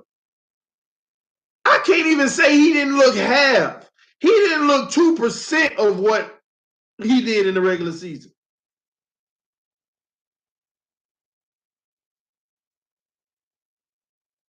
Baker Mayfield was supposed to be the next thing. Oh, but Baker Mayfield was playing well. He was balling.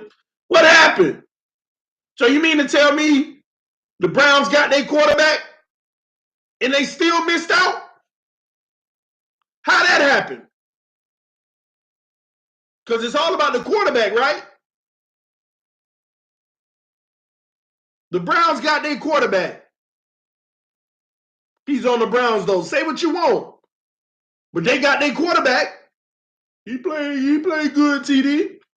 And where did they get him? But y'all always think it's the quarterback. And some of y'all would have liked him. But according to y'all, you get the new quarterback, we definitely in the playoffs. It's ridiculous. Who else? Who else we talk about? I ain't even got to bring up Patrick Mahomes. Another quarterback with a hell of a season. And his is even worse. Season you can't even dream of as a second-year player, but rookie, I call him. He gets to the big dance, and what happened? Good scheme neutralizes him in the first half. Just oh my gosh. Man, oh my gosh. That first half of the first half of Mahomes. First half of football in the AFC Championship game. And the crazy thing is, he wasn't nervous. His bad play wasn't from nervousness. We didn't see, well, it's his first time. He a little nervous. No, it ain't had nothing to do with nerves. He was ready to roll. He looked the part. He ain't look nervous one bit. But his play did, but he wasn't nervous. Oh, the offensive line ain't holding up for you today. Oh, that's so sad. Look at the baby. The offensive line not doing their job for you today. But you're Patrick Mahomes. You're Patrick Mahomes. It's okay that the O-line's not holding up. Because in 2 years, when you're no longer on your rookie deal, you can't have a great O-line anyway. Is this how you're going to look? I don't think so, because you're Patrick Mahomes and your ceiling is way up here. And you put up 50 touchdowns and 5,000 yards. I know they're making you look bad right now, but you're Patrick Mahomes. That's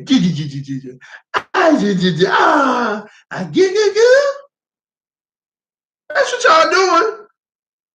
Babying these guys and ignoring everything that's making them successful. You're ignoring every single thing that's making them successful. I've been saying it not all year, but about halfway through the season. TD, you see what Patrick Mahomes doing? That's what we need at quarterback. And I'm like, well, I don't really see what he's doing, but I'll go check him out. I go check him out. I'm like, I'm not impressed. Every time he throws a 60-yard bomb, it's to a wide open man. Coverage was so broken down. Matter of fact, that wide open man has to wait for the ball. He's not even catching it in stride and running. I don't see nothing in triple coverage or double coverage where just his man can get it. Oh, yeah, he's using his feet.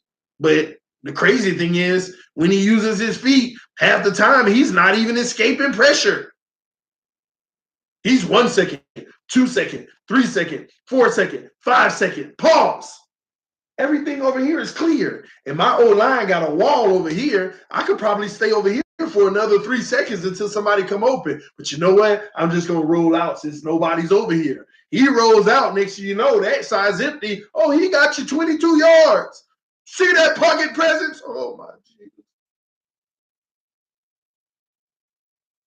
The man got out and ran, and he wasn't even under pressure. That's just him deciding to take off. Smart. I give him that. It's definitely smart as a quarterback. But stop making it seem like he's escaping pressure. They diving on him. He getting out, shaking and getting out. No. Because when the Patriots came saying, we finna get through this O-line and we coming at you all night, sending 5 and 6 the whole night. Oh my gosh. Do y'all know he escaped like 1 out of the 10? 10 times they got back there. Sometimes he got it off and got hit, but like he escaped one of them. And that one, he was never touched. He just stepped up and nobody was in front of him. Everybody pursued around and he ran up for a 10-yard first down. But you know what? He's Patrick Mahomes.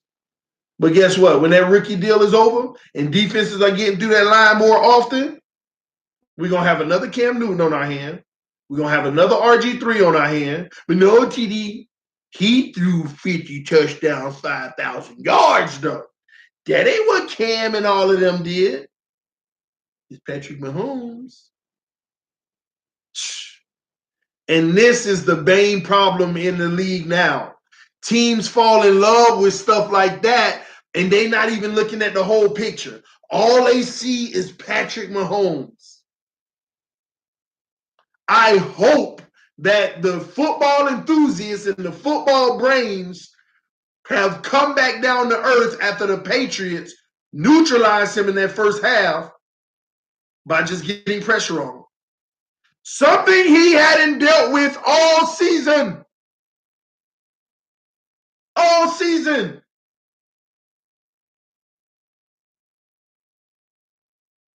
Mahomes has extreme arm talent. can throw to all areas of the field, is mobile, and is only 23, costing $3 million a year. All facts. Y'all see what Ethan just said? Ethan, you're not going to get an argument out of that from me. Those are all facts. But let me tell you where you mess up like most people mess up. You state facts, but you want to leave some of the facts off. Let me give you the facts. I'm going to start reading what you said one more time, but I'm going to continue. Mahomes has extreme arm talent, can throw to all areas of the field, is mobile, and is only 23 years old, costing $3 million a year. But he's going to be 25 soon, and he's going to cost $25 million a year, which is going to cause his offensive line to no longer be as effective, and he's going to have more pressure coming his way. Although he is mobile, evidence proves, based off of his short tenure in the NFL, that he doesn't do well under pressure. Truth be told, his mobility needs to be separate from his ability to escape pressure. His mobility is usually on designed runs or runs that he just decides, let me run because I see the opportunity. That is a difference. The mobility is a difference from escapability. He was under pressure 9 times in the first half of the AFC Championship game and didn't escape once. Taking a 17-yard sack once, a 9-yard sack twice, a 7-yard sack, multiple sacks past 5 yards.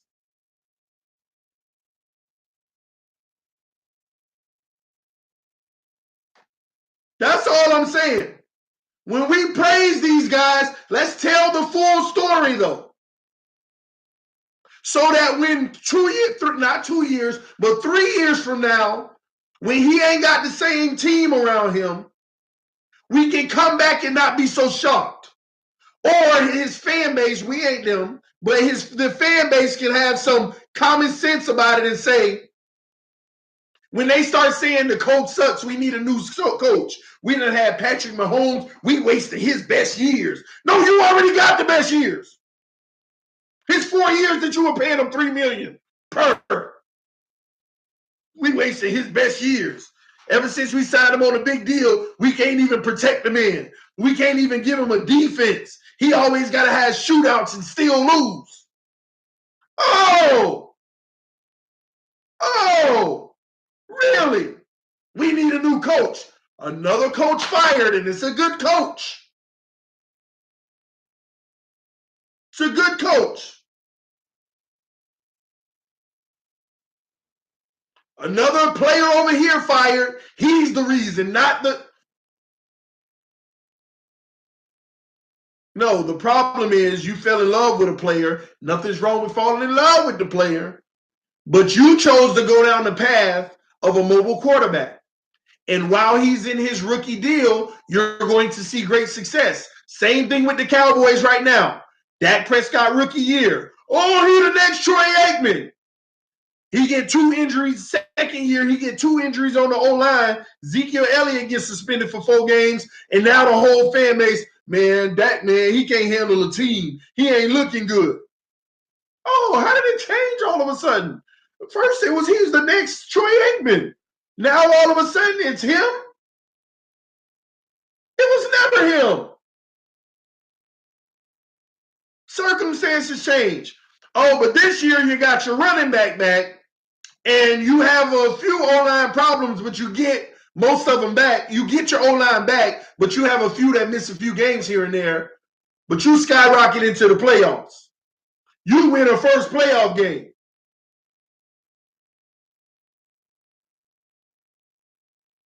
And then you go home.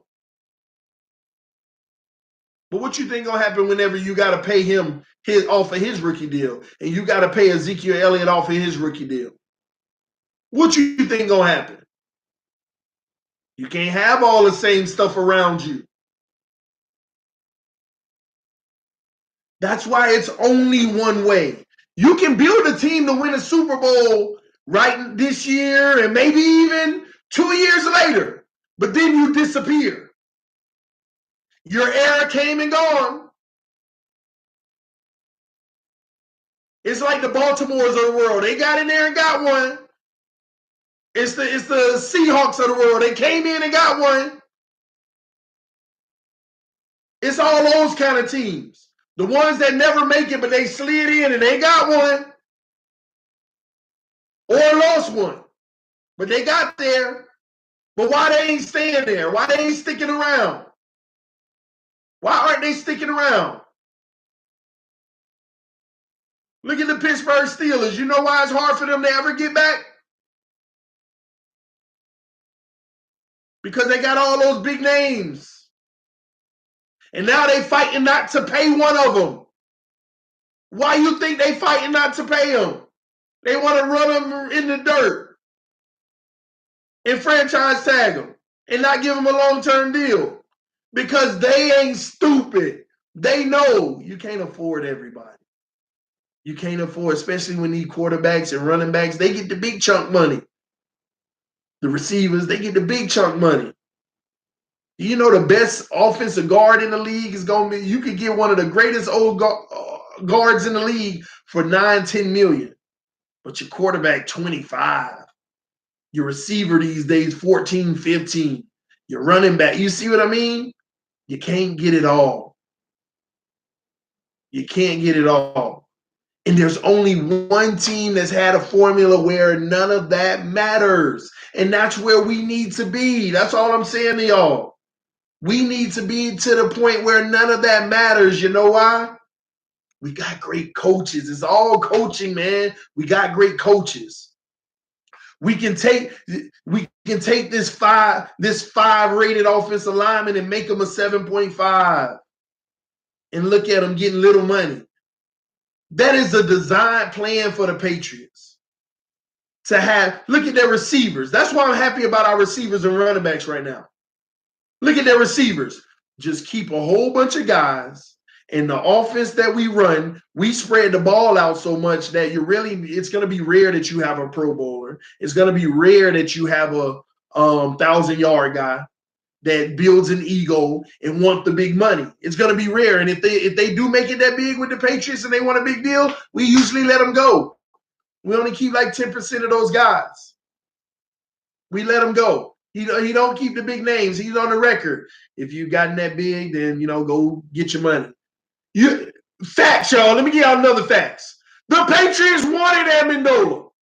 They literally said, it's unfortunate Amendola had to go, but Tom Brady out his own mouth.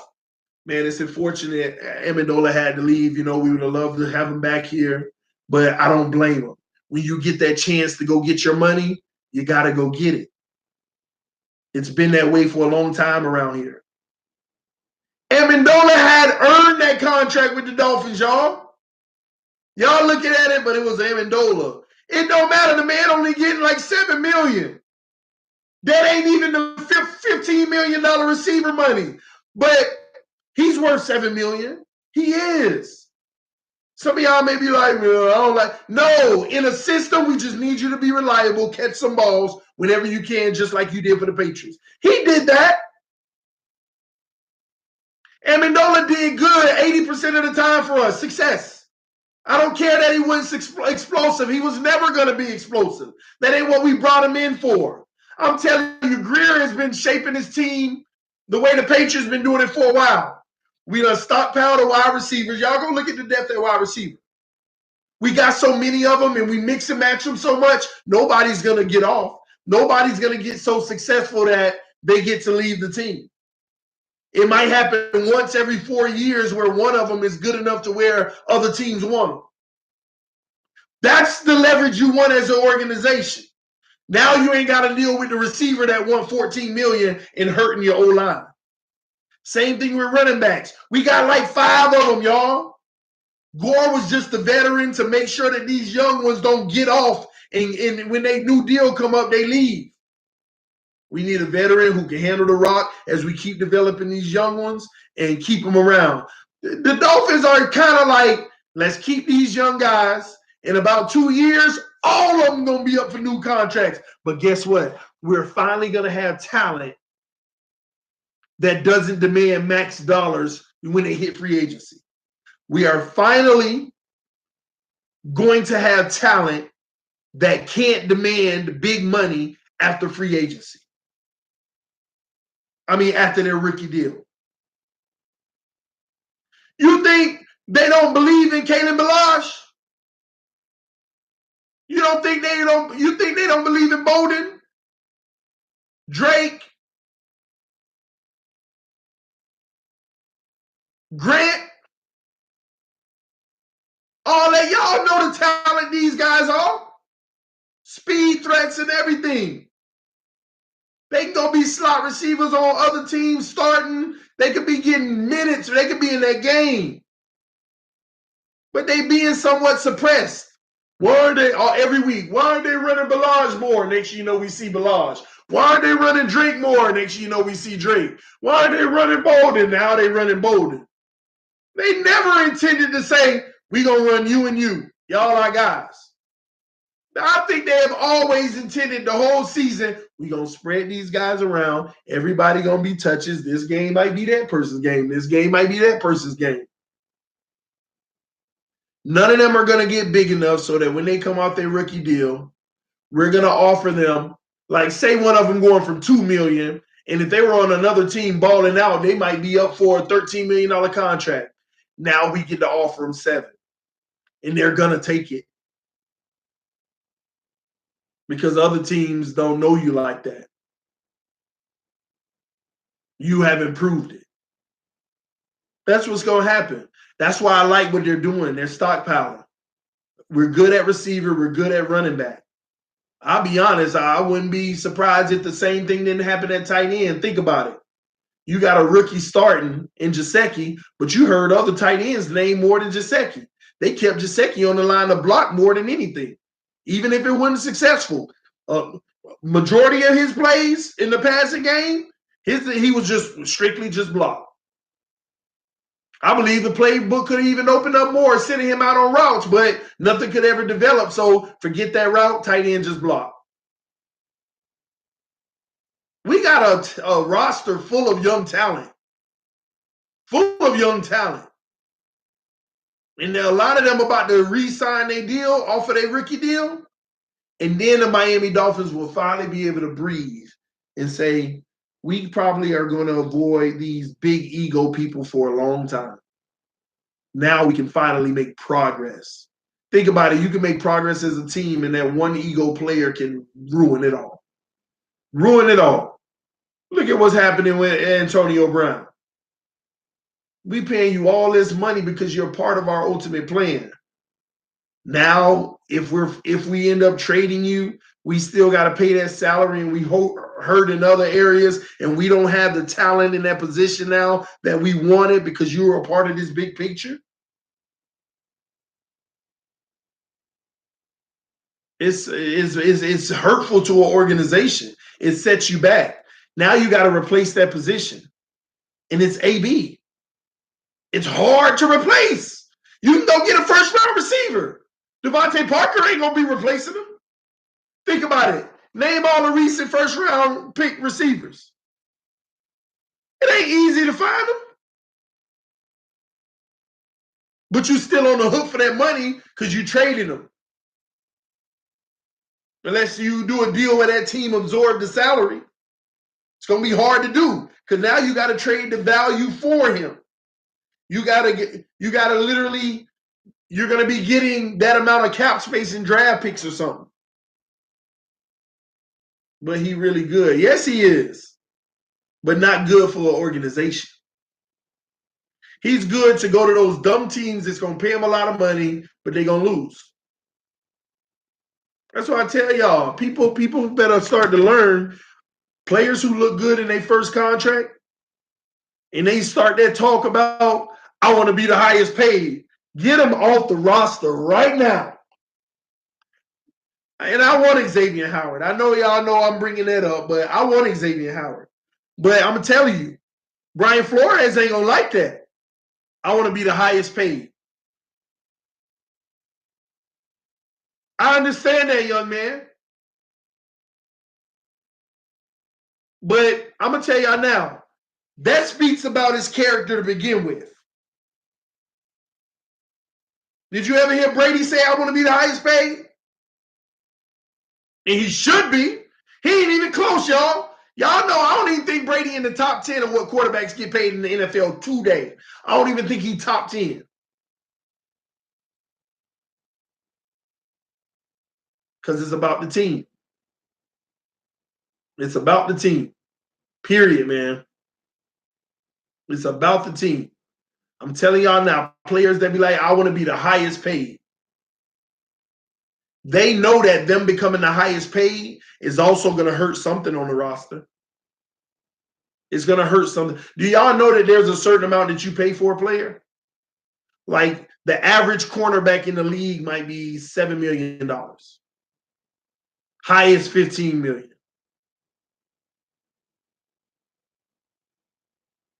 And based off of what teams, if they're good enough, teams should, they even have a should pay price. The most you should pay for a cornerback is probably like $11 million. The most you should pay for a cornerback, even if it's the best, is like $11 million. Based off of the salary cap being at $191 million, about $11 million is what you should pay the best cornerback. But people wonder, then why is that number all the way up to $16 million right now? Because supply and demand. Supply and demand. Don't get mistaken. See, this is where a lot of people mistake.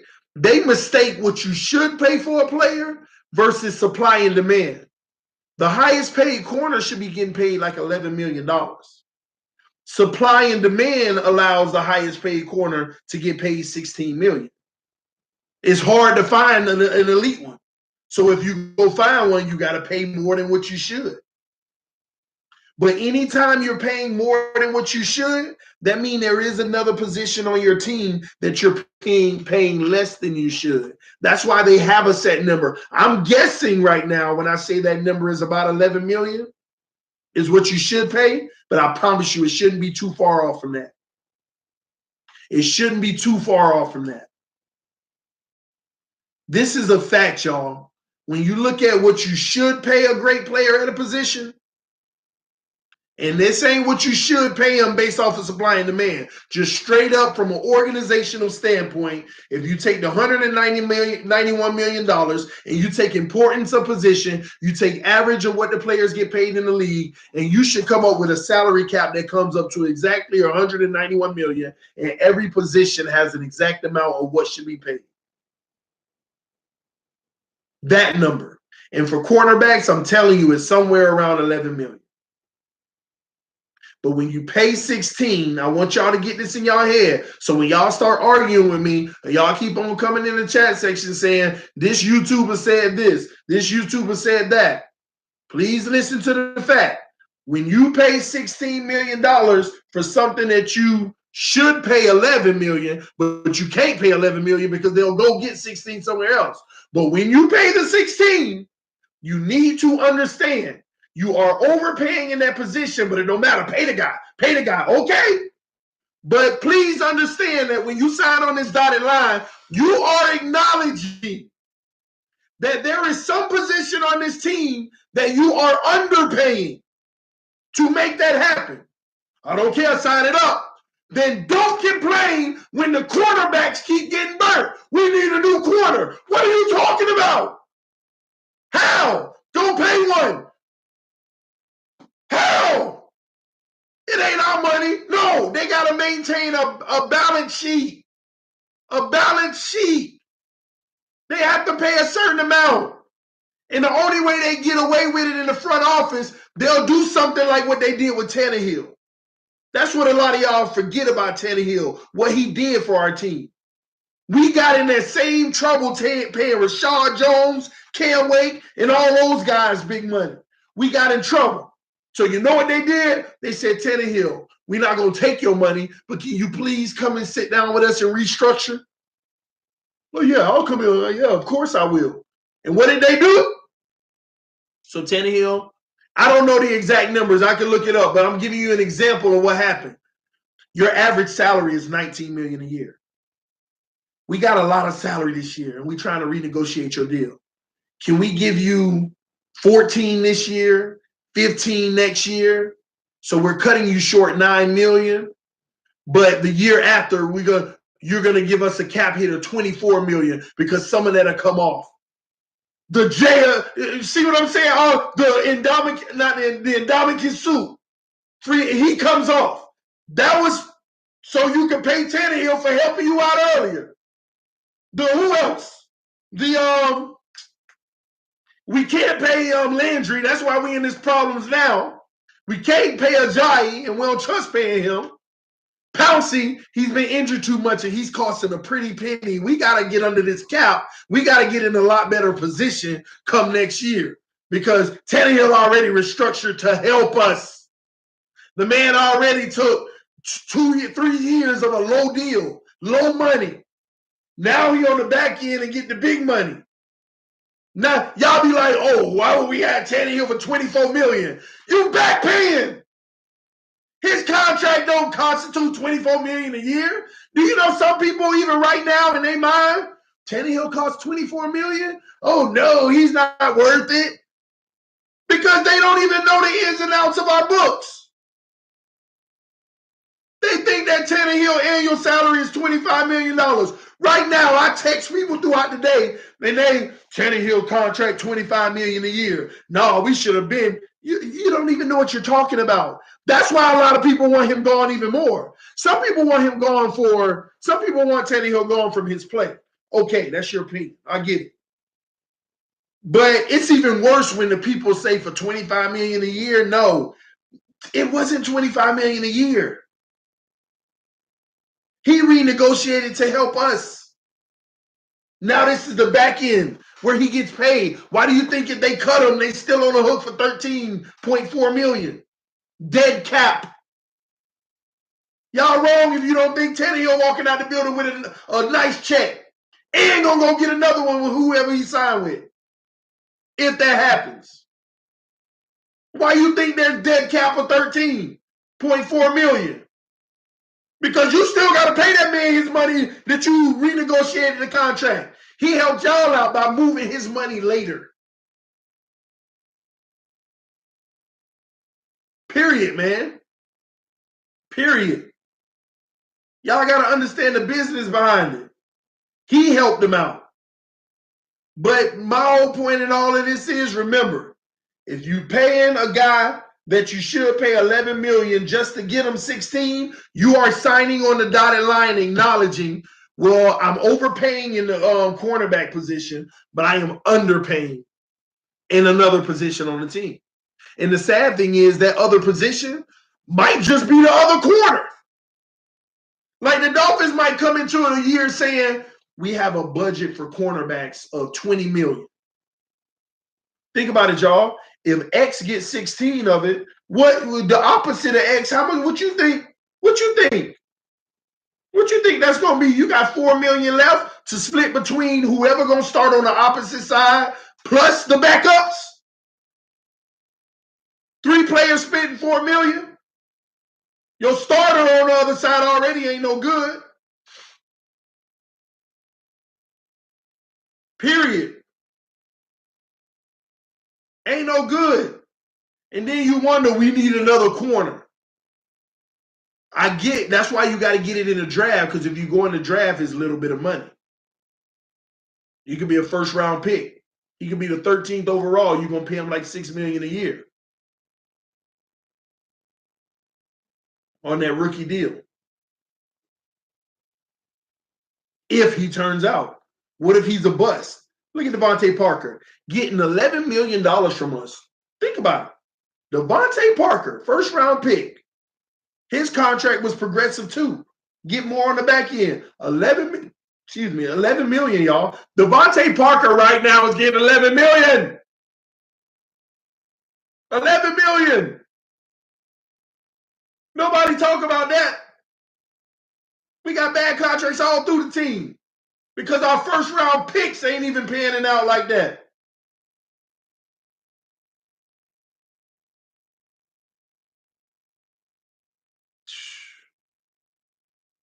Tannehill never had a good line. 4 different playbooks in 1 year to a torn knee.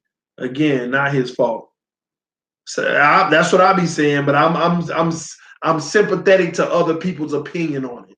I don't get the logic behind it, but I've come to the point where I'm sympathetic. If you don't like him that much, then hey, that's your opinion. I don't agree with it, but hey, it's out there, and he might be gone. So I'll entertain it. I'll entertain it. I will entertain it. Excuses. The dude has awful awareness and is below average at reading defenses. Huh. Sound like Patrick Mahomes in the first half of the AFC Championship game, right? The dude had terrible awareness and below average at reading defense.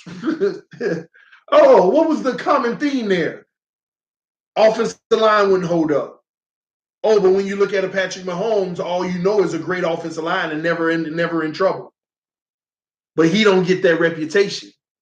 But he has a half of a game in the AFC Championship game where he's dealing with a Tannehill type environment. He's dealing with the Tannehill type environment. In the AFC Championship game in the first half, he dealt with the Tannehill type environment. And truth be told, hell, he looked worse than Tannehill. Facts. In that half of the game, he looked worse than Ryan Tannehill. In a similar situation of what Ryan Tannehill had to always deal with. Except 7 years of it. You're right. And comparing the two doesn't even make sense. To who? It don't make sense to you. And that's what's sad. You're right, Chris. Comparing the two doesn't make sense. But to you, you know what? I'll go a step further. Why can't you compare the two? They both quarterbacks in the NFL. That's enough said. They both prepare with their team. They both practice. They both go out and play. They both go out and play. How is it any different comparing the two? How are they any different? Every quarterback struggles at some point. You think Mahomes was struggling? In the first half of the AFC Championship game, you think he was struggling? No, he wasn't allowed to do anything. It ain't nothing. He could have been on his A100 best game. He could have brought his best game in that first half, and the result would have been the same. Because you know why? He brought his best game in the first half of that game. He brought his A game. He brought his best in that first half. Let me educate you on something, because y'all get the wrong impression about me. What happened to Patrick Mahomes in that first half, and all y'all who hate on me and y'all always disagree, please hear this well, because y'all don't hear me sometimes. Clean your ears and hear what I'm about to say very well. What happened to Patrick Mahomes in the AFC Championship game in the first half when he looked worse than Tannehill? It wasn't his fault. Please understand, I'm not even getting on the kid. It wasn't his fault. Nothing that happened in that first half to me was his fault. It wasn't his fault at all. That's why I know you don't know what you're talking about. Everybody has bad moments and this and that. Struggle at some point. He wasn't struggling. It wasn't even his fault. That's why I know y'all don't comprehend what I'm trying to talk to y'all about. Because you think I'm blaming him. It wasn't his fault. It was for the first time he dealt with a Tannehill type situation. His environment, everything around him was Tannehill-like. The offensive line wouldn't even give him time. Nobody open in the amount of time that was given. The man was doing everything he could. And they still gave him time at some points and still didn't work because nobody was open. Nobody was open. What was he supposed to do? And he took some sacks, holding on to a ball, trying to make things happen. Sound familiar? Should sound very familiar. The only difference is Mahomes had, for the first time, a half a game dealing with that. Tannehill done had 5 seasons dealing with that. Because I'm subtracting the ones where 4 seasons dealing with that. I'm subtracting the total of 2 he was hurt. And then a whole season worth, before he got hurt, he went 8 out of 9. And when he came back, he went 4 out of 1. That's about a full season. And that's still like 13-3 or something like that. 14-2 or something. When he finally had it. But when he didn't have a line, he's had 4 years of that. Mahomes finally got a taste of it. Go watch the film. Mahomes ain't dealt with that all season. All season. You can't argue with the facts. Straight facts. Straight facts, man. That's the difference. That's why I'm not so high on Mahomes. Because what happens when that rookie deal is over and he's in a normal average quarterback situation? Your O-line goes from a 9 to a 6.8. Or maybe they want to keep money on the O-line. They keep spending money on the O-line, but you got the worst defense in the league and you in shootouts every week. You're another Matt Ryan now. You're great, but in shootouts that don't amount to nothing, you still lose. Did you see Matt Ryan's stats? They weren't very far off from Patrick Mahomes this year. Patrick Mahomes, 5,000 yards. Matt Ryan, 4,930 yards. Both of them over 35 touchdowns. But Matt Ryan wins 7 games. 7 games. Only 7 games. Offense wasn't the issue. They were putting up points. They only win 7 games, though. Because when you're paying your quarterback big money,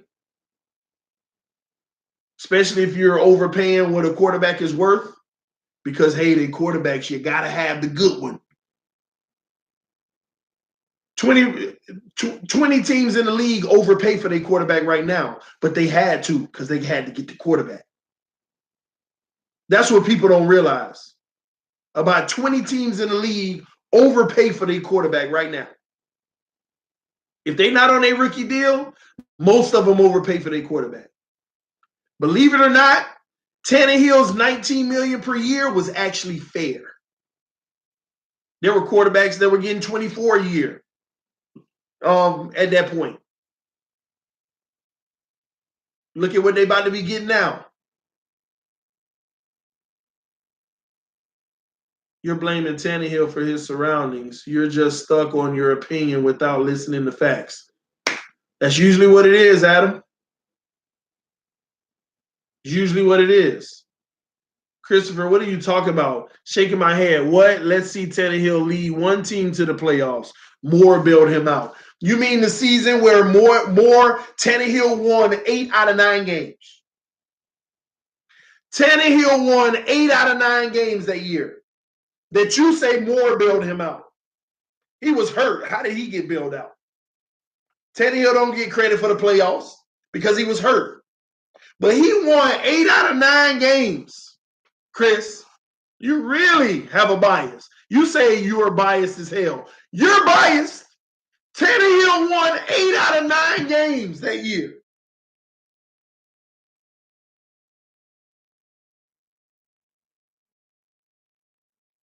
Seven more games to go. Moore could have went 2-5. Moore could have went 2-5 and we would have still made the playoffs. Matt Moore could have went 2-5 and we would have still made the playoffs.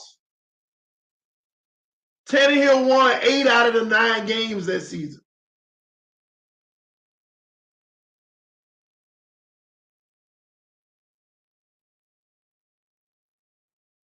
Matt Moore just had to go 2-5. I think he went. When did he go? 3-4 or something like that. I don't know. I don't remember. When we get to the playoffs, but you say Matt Moore bailed Tannehill out.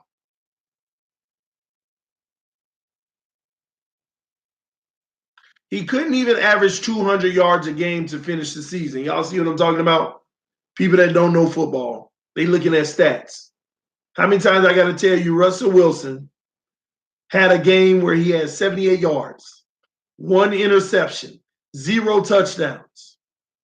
0 touchdowns, I tell you. And their team won by 16 points. It's not about the quarterback that could always throw over 200 yards. I'll be quite honest with you. Most of Tannehill's wins are around the low 190, 230 area. Most of Tannehill wins don't come from passing 300 yards. Most of his wins come from the 200-yard games. 198, balanced run game, good passing game. Did you see Brady in the Super Bowl just now? He go from putting 505 yards up the year before to about half this year. Oh, I know football. Doesn't matter if you have a terrible O-line. Doesn't matter if you have a terrible O-line. You are quoting a few games. Tannehill sucks more often than not. Dude can get his team first down for his entire career.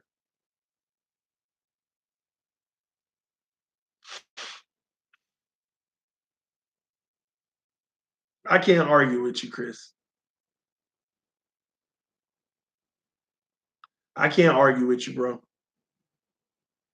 But I will say this, because you left another comment that says other quarterbacks rise above it consistently. Can you please name one? Can you please name one? And then you want to leave stuff like worst third down rate in the league. This is why I can't argue with you, Chris. You're making yourself look real bad. Everybody on here knows how in the hell are you going to count a third down rate when your coach on third down handing the ball off? When your coach got you throwing a 1-yard bubble screen on first down? That's out of your control. The play your coach say you need to run, no audible, that bubble screen, you throw it, they get 3 yards. And they don't get the first, so they go against Tannehill's stats on third down conversion. He missed wide open reads consistently. Even Kenny Stills was frustrated. All right, I'm done talking to you. You're a lie. You're a lie. Tannehill don't miss no freaking wide open reads. You're a lie. And Kenny Stills wasn't complaining about no Tannehill. Kenny Stills was complaining about getting the ball. And that was when Brock Osweiler was quarterbacking. Go look it up.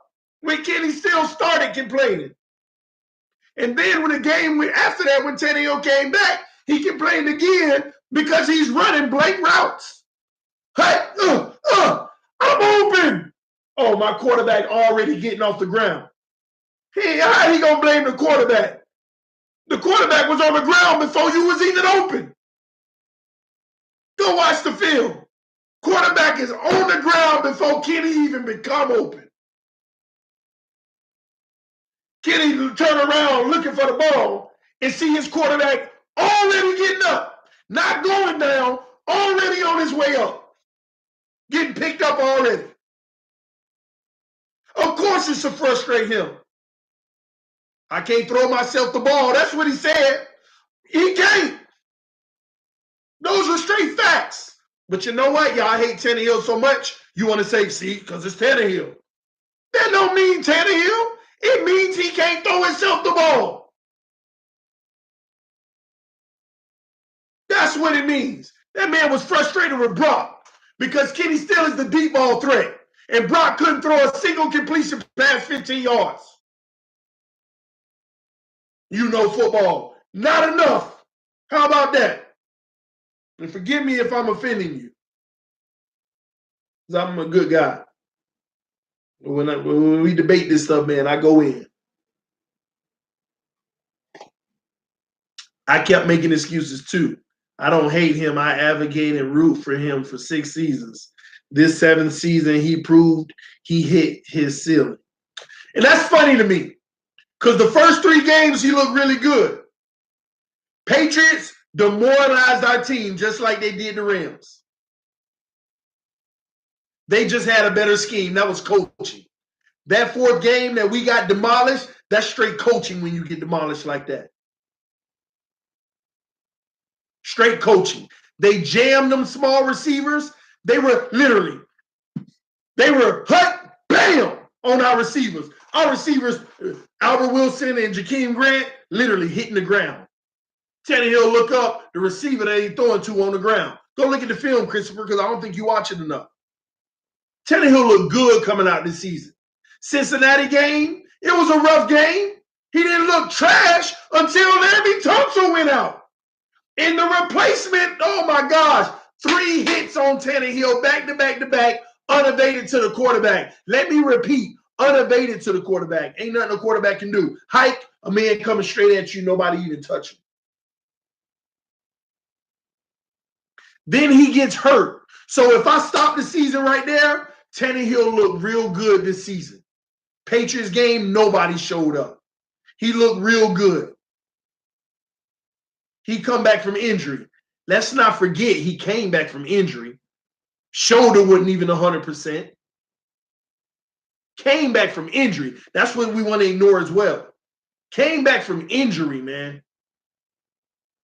First game should have freaking won. The Colts took the ball out of his hand. He balled out versus the Colts. That's a fact. Took the ball out of his hand at the last minute of the game.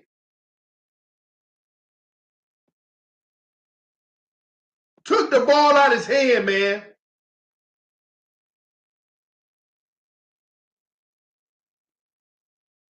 Literally. The very next game, once again, we got a chance to win. He finally put the ball in Tannehill's hands. What happens? Then the next game, Gase on his foolish play calling. The next game, he on his foolish play calling again. The next game, offensive line has the worst game they have ever had. Minnesota. I don't care how bad Tannehill looked in Minnesota. Do you see how much worse the O-line looked? And the only reason he looked bad was a result of everything the O-line did. Adam Gase even came out after that. There was only one play out of all 9 sacks where he missed his guy. And literally, he hiked the ball, went through his progressions. 1, 2, 3. The guy he missed was way back on this side, the running back flaring out, which was actually the 4th read, wide open for a touchdown, might I add. It probably would have been a touchdown. But the man been getting 1.3 seconds all day, and for once, he got through first progression, second progression, third progression, and he throws the ball away, doesn't even look at the 4th progression, and we want to blame him because he got a clock internally. He done already held it for 3 seconds, but all day they've been giving him 1.5 seconds.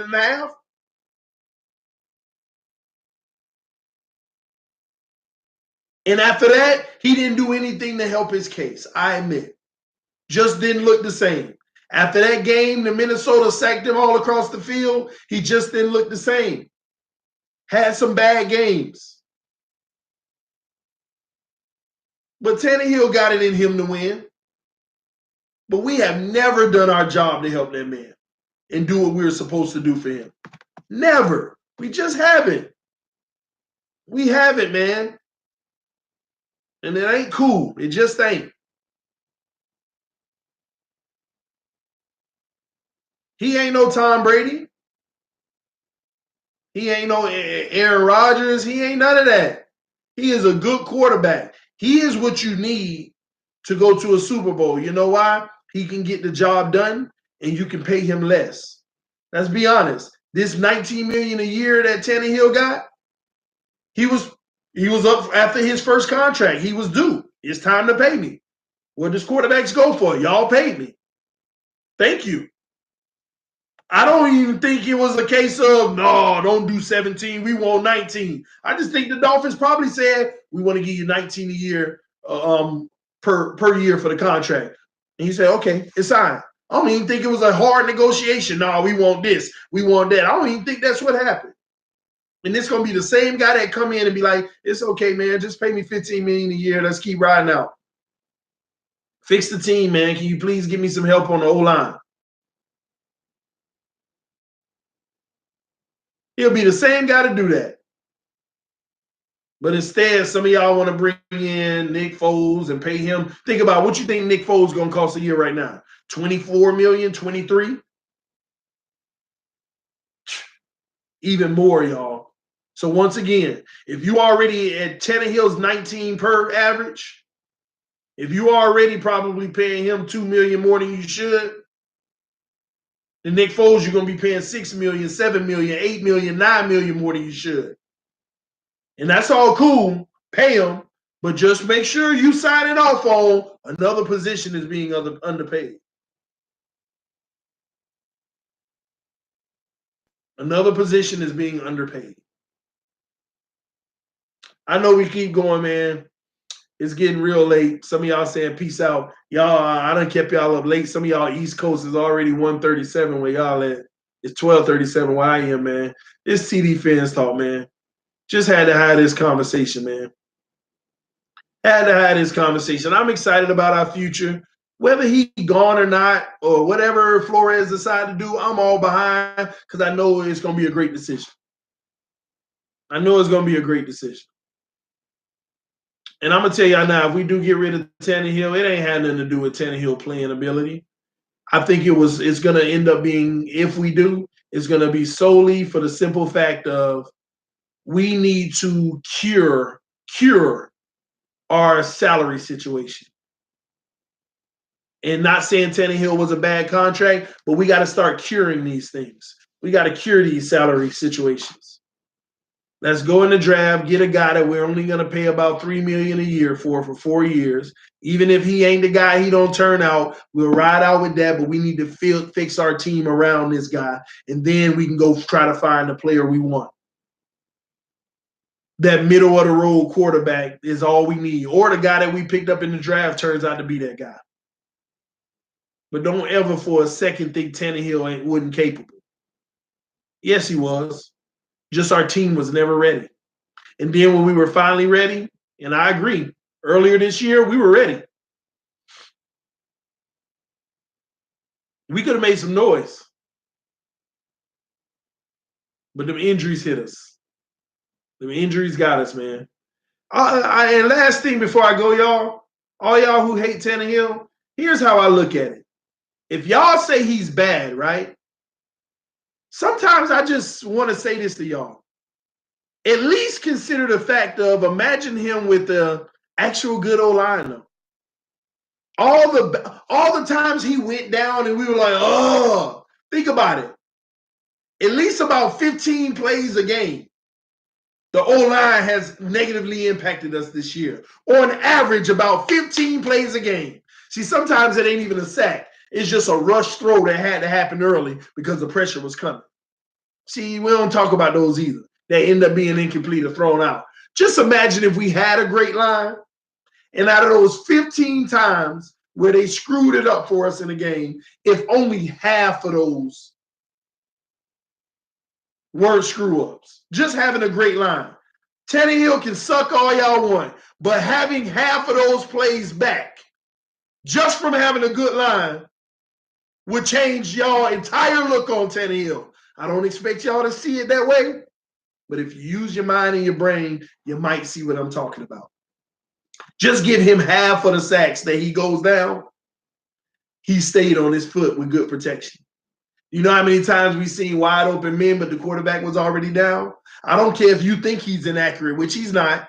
If he just completed half of them, which is actually inaccurate, 50% of your balls is inaccurate. But if he completed half of the ones, if the line gave him time and the wide open guys we had, all he had to do is complete half of those, y'all would be looking at Tannehill so much different. That's what's crazy about it.